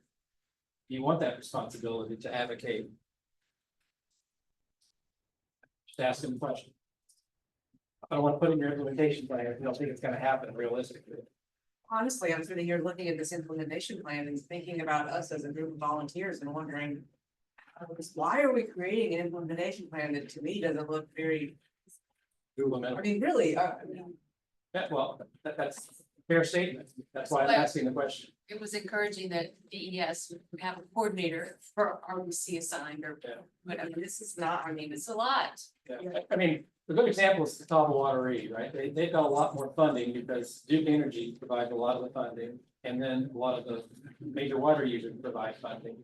So they're a well-funded group that's been meeting for more than 10 years that has the ability to implement a lot of strategies and studies and get technical assistance. You know, they did a whole water efficiency study throughout the basin, hired multiple firms to help with that.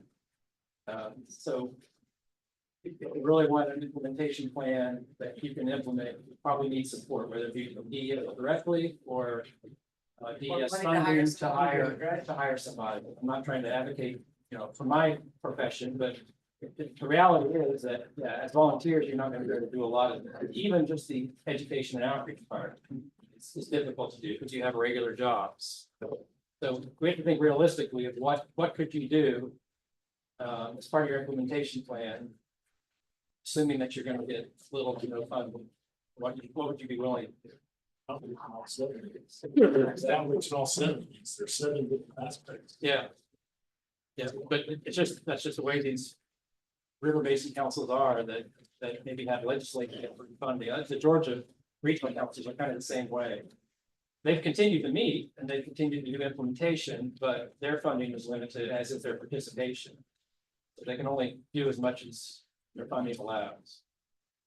Well, there's organizations that are part of this group that have sent their representatives here that, you know, based on how beneficial it is for that organization, would probably have the wherewithal to help fund certain activities of the RBC. Yes. And that's maybe something that maybe needs to somehow get woven in or not, might go kind of unsaid, but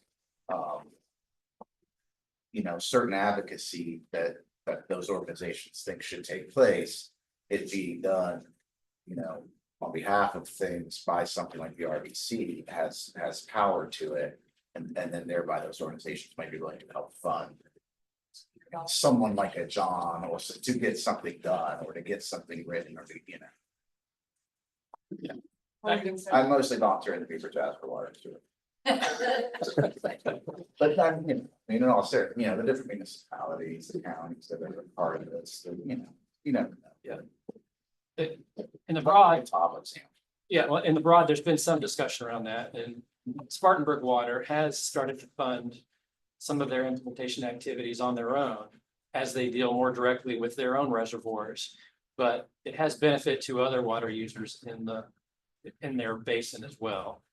So they haven't necessarily coalesced some of the more well-financed utilities in the basin to collectively fund things, but they're doing it on their own for now. But I could see your scenario potentially working where there's recognition by the utilities that have more funding to advance some of these things that not only benefit them, but all the stakeholders in the basin. But that's just going to take discussion and time, and it's difficult for small utilities to do that. You don't have the funding to be able to support that type of thing, but some of the larger ones may, or some of the other interests may have funding.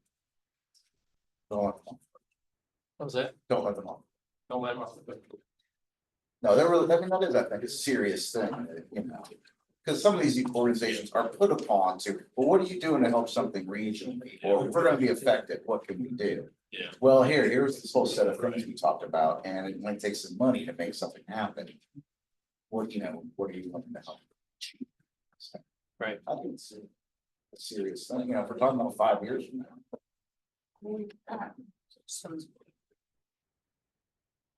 Big goals here in our strategy plan, big aspirations that we will see in the data.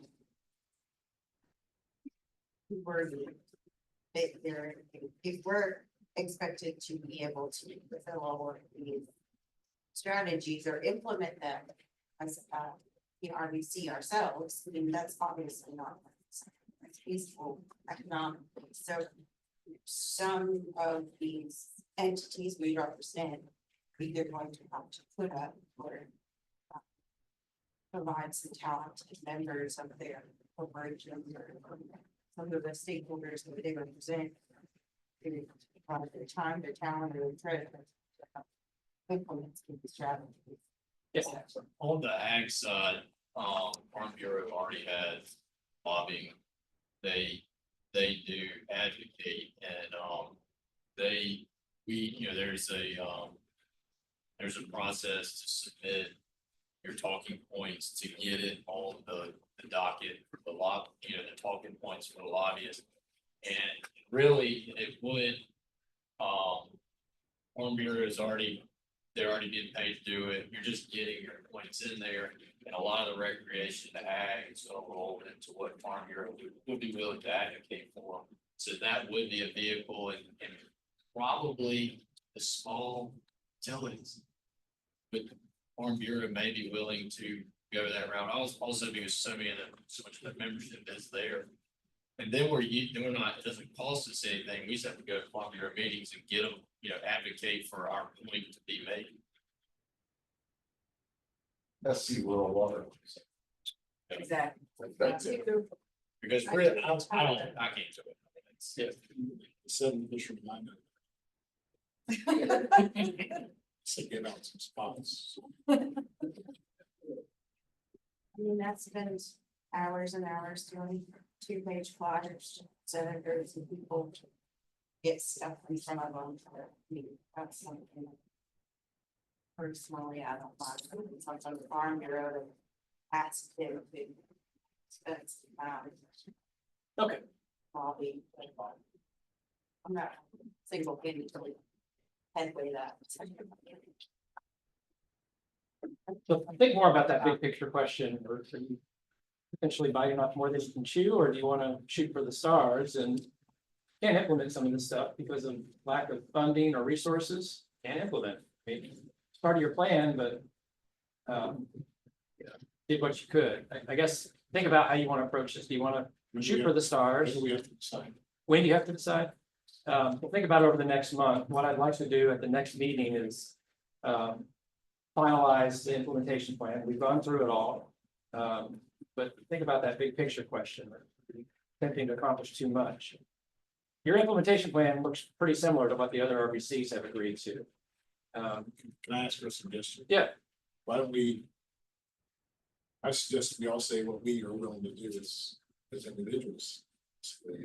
If we don't even get half of them volunteered for, we as a league, then we probably are overreaching. Yeah. Who's gonna do it? There's a whole bunch in there. RBC is gonna, not just outreach, but develop plans. Who's doing that? Well, I mean, I think we should have a couple extra things that we're not each gonna speak for, because we should reach the stomachs. But, there needs to be a reasonable amount. That's why I said if we don't even make half. Yeah. You'll send me a digital copy of this. I'll send it to our guys at Farm Bureau, see what portions of it they would be willing to take on, and maybe if everyone, with the utilities, we see who all each organization or industry can handle with their normal lobbying associations, and then we're taking smaller bites, we're not trying to eat the oil. Like a lot of what we've been doing, water reuse had said to all those of us that are involved in river basin councils, because I'm not the only one, there's other members that are on their respective RBCs. And we have been, encouraged to get our advocacy into the RBC plans. That's gonna go a long way to get the statute implemented, et cetera. So it's like, it's already going on. There's other ways you would extend that same type of. To some extent, this is aspiration. And it's advocacy. Yes. It's not required directly. So there's different shades there that people understand and Yes. address, take for action, note well, whatever's appropriate without being foul. That's well put, and the other RBCs have recognized the aspirational nature of this, and they've said, well, let's put it on paper, we'll do as much as we can, but a lot of this, we're gonna be limited in doing because of time, resources, funding. We also know that, once the plan is finished, we may decide, okay, we may scale back. We don't necessarily need to meet every month at that No, point. you won't be meeting. We're looking at maybe quarterly meetings or maybe even a couple The minimum framework says it's twice a year. twice a year at that point. And, that's doable. That's something that we could all get together and discuss our advocacy issues. What do we need to prepare? What is coming up on legislative docket? Do we need to address anything? Do we need to make sure that our word is out there, because Water SC is beginning to get things together and putting the state water plan together? We need to do that. Those are the things that we could prepare for and get together and do. And then at that point, look at our implementation strategies and see, okay, what's next? What are the things that we can reasonably look at and say, okay, we can do this, we can tackle this. What you said was implementation strategy, trying to like be better. Implementation plan sounds like it's a plan. Bill, would it make you feel better if we've got a full untapped resource right here?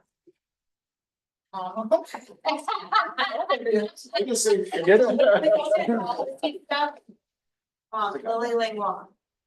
Her policy class. Sorry, I missed it. I was joking. Dr. Langlois. Uh-huh. Okay. Her policy students, you know how much she loves to have them writing into their legislators and all of that stuff? No, you have no idea. What she does, she has them do it at least twice a week. She has them do the front to back flyers to send to the legislator, to their, she has them do letters to their governors, all this. She would happily have one of her policy classes, do a practice sending in stuff for the RBC. To McMaster, everybody, she would do that for us as an exercise. So. I don't know. It's very political, so I don't know if her department would approve that or not. That would just be my first thoughts. Well, it's for South Carolina, it's for environmental policy, this is an environmental issue. I know it may seem common sense, but not everything is common sense. I'll ask them. It's some of the things that she had us write in our undergrad. It's what she would say. No, on our agenda. 7 on our agenda is, oh yeah, we are putting 7 on. Okay, let me, at next month's meeting, which potentially might be our last in-person meeting that we need to have. We need to finish the discussion of the implementation plan. So think about what we talked about today and decide whether you want to pare it back or keep it aspirational and do what you can. We also want to try to potentially prioritize strategies that are in there. Some RBCs have just said high priority, low priority. Some have ranked them 1, 2, 3, 4, 5. Some have said we don't want to prioritize, but generally all of them have tried to do some type of prioritization. So we're going to run through those again really quick and say what are the most prioritized ones, what are the highest priority, what are the lowest priority. You come to the consensus on it. That shouldn't take that long. If you think about that, and then we'll go back to the overall objective and say, do we want to prioritize any of these? We're doing this exercise because the planning framework says you need to try to rank and prioritize if possible. So we'll spend a little bit of time doing that, and then we'll discuss developing progress metrics. We started that by sending you a draft list based on the strategies and actions in the implementation plan. These are fairly general metrics. We can make them more detailed at your liking. We can keep them general, but we'll have a discussion to go through those metrics. That's just a way to basically monitor performance and quality of actions taken by the RBC as we implement the plan. That'll be the last thing that we need to do. The other agenda item will be probably to review the executive summary. We have enough now to create 95% of the executive summary, and we'll try to get that done before the next meeting so we can start to get your feedback on that. We got all those things done at the next meeting. Potentially then we'll be able to prepare a draft plan, issue it to you a week or two before our June meeting. And at the June meeting, potentially you could do the test of consensus. Now, we're only on meeting 15 now. I don't want to rush things. If there's more comments that you want to make or more time to review chapters, you're certainly welcome to. We can extend things a little bit, but the tentative schedule right now is that's our site tour, May 1st, our next meeting, look at the executive summary, final chapter, comments, discussion, finish the implementation plan, progress metrics. June 5th, we just have some consensus on the draft plan. And that would not be in person. We could do it in person, and it's up to you and Ken whether we think we should be, and the other councils. Really, that's been one of the few things on that agenda, which is test the consensus and then review draft slides for the public meeting and identify speakers for the public meeting. But we could do that in person if you want. Usually it's been just a 2-hour meeting, so we said, let's not bother. It's better in person, I think. Yeah. You just said this may be our next. Could be. So we'll decide in May whether we need to meet in person or do it virtually for June. And then potentially we could have the first public meeting in July if we do everything on the draft plan. We advertise the plan, we need 30 days before the public meeting. And then we got the public meeting. In the PD, they've only had 1 public meeting. Some of the other basins, we've done 2 public meetings. They've generally not been that well attended. The broad second public meeting didn't really have many public attending. It was more just RBC members. So I'm not sure there's going to be a need for a second public meeting. We might make that decision after the first public meeting, see how well. Statutory requirement on public meetings, number. Not the number, no, the planning framework, I think, suggests to, but it's not required. DES is kind of pushing just for 1, but the Saluda RBC thinks it's important to potentially have 2, especially given they've got folks way up in Greenville, and they've got folks down in Columbia. Y'all may decide the same thing for this basin. Maybe we need to have 1 in the north, 1 in the south. We can talk about that next time.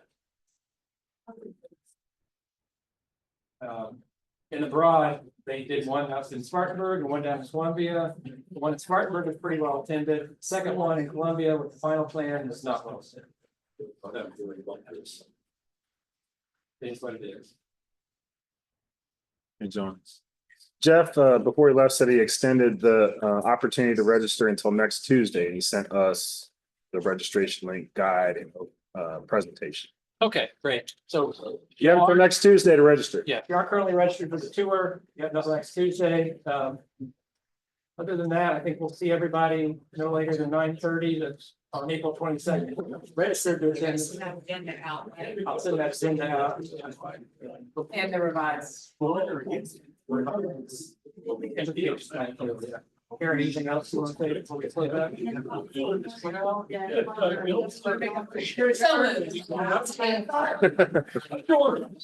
Well, thank you, everyone. You're not the number lottery.